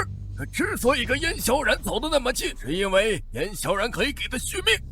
老身也有知晓，是萧儿守孝，按理不能成亲，但公主与我燕王府有大恩，如今他们已有肌肤之亲，于情于理，萧儿都当娶公主为妻。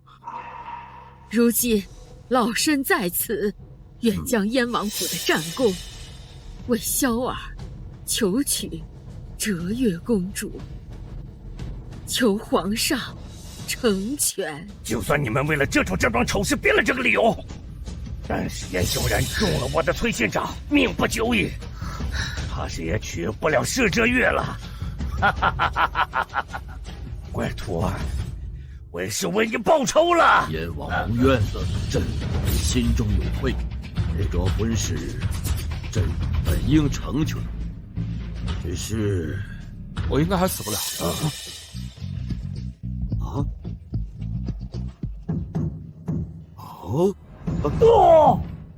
今天早上，公主为我算了一卦，说我今日有一劫，让我穿上这金丝锁甲和护心玉佩，便能化解。我听了。你没事便好。没事。你有病啊！就为他这一句话，把金丝锁甲穿上，再玉佩护心。皇上，燕萧然既然死不了，还能为公主续命，请您给他们赐婚吧。等他守孝之后再来成亲。既然如此，那朕自当成全了。这门亲事，朕赐了。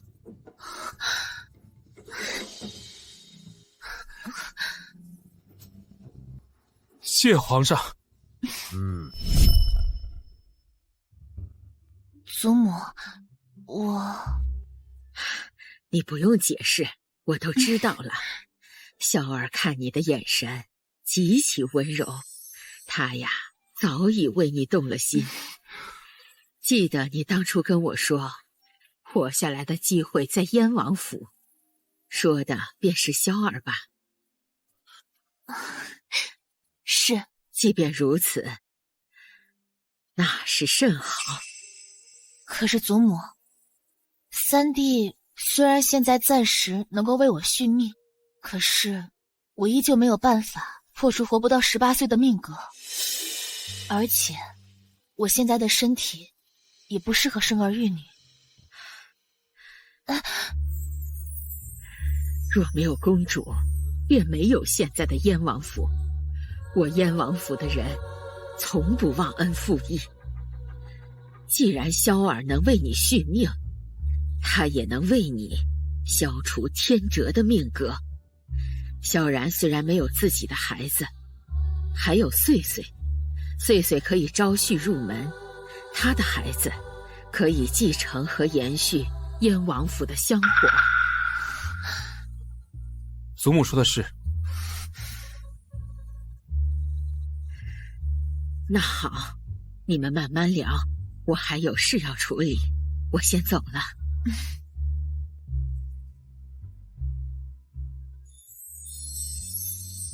方才你也听见了，祖母已经发话。虽然我现在是燕王府唯一的男丁，但延续香火之事，岁岁也可以承担，你就别多想。皇叔已经赐婚了，这件事情已然成了定局，我就算再多想也能有什么用。不过我现在只想知道，今日紫阳真人那一掌打过来的时候，你为什么替我挡下那一掌？哪有那么多为什么？想挡就挡了呗。若真要说出原因，那大约是我爱死你了。你真傻。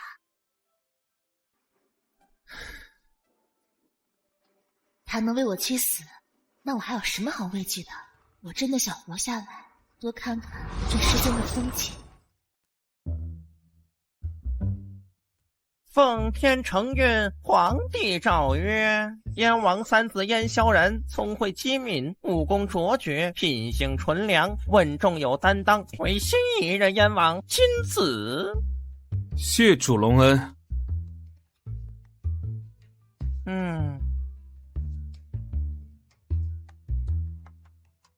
恭喜燕王，陛下让老奴给燕王带句话。公公请讲。皇上请燕王善待公主，皇上希望3年后能喝到你们的喜酒。请皇上放心，我必尽力为公主破除早夭命格，届时请皇上来喝喜酒。老奴告退。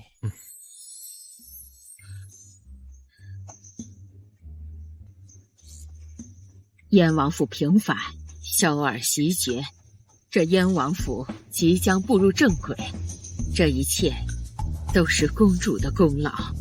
祖母言重了，这都是一家人齐心协力的结果。今日大家都在这里，我有件事情想要跟大家说。什么事？今日一早，我三师傅便传来消息，说这苍梧道有能够破除我早夭命格的机会，我得立刻启程赶去苍梧道，在这儿向祖母还有母亲请辞。我陪你一起去。不用了，你这刚刚袭爵，府里府外很多事情都等着你处理呢，我自己去就行。这些事都没有你重要，你身体本来就不好，绝不能让你一个人前去。再者，我方才答应皇上要照顾好你，帮你破除早夭的命格。你是想让我抗旨吗？公主，你就让萧儿陪你去吧，这燕王府有我在呢，不会出什么岔子的。是啊，让萧儿陪着你吧。就算今日公主不让三哥跟着，迟些三哥也一定会偷偷跟着，倒不如一早就让他陪着你。好吧。我从小那9个师傅就为了替我破解早夭的命格，想尽了法子，可是效果也没有那么显著。这次就算我们到了苍梧道，说不定也还是会扑空的。没关系，这一次不能破解，那就再找下一次。相信我，我们总能找到破解的办法。可我若是到了18岁，还是没有办法破解呢？那至少我们一起看过大漠，看过云海，看过丛林，看过江河，最后陪在你身边的人是我孙有汉，就会。任苍天不曾有片刻恋爱，人世百年天涯两端。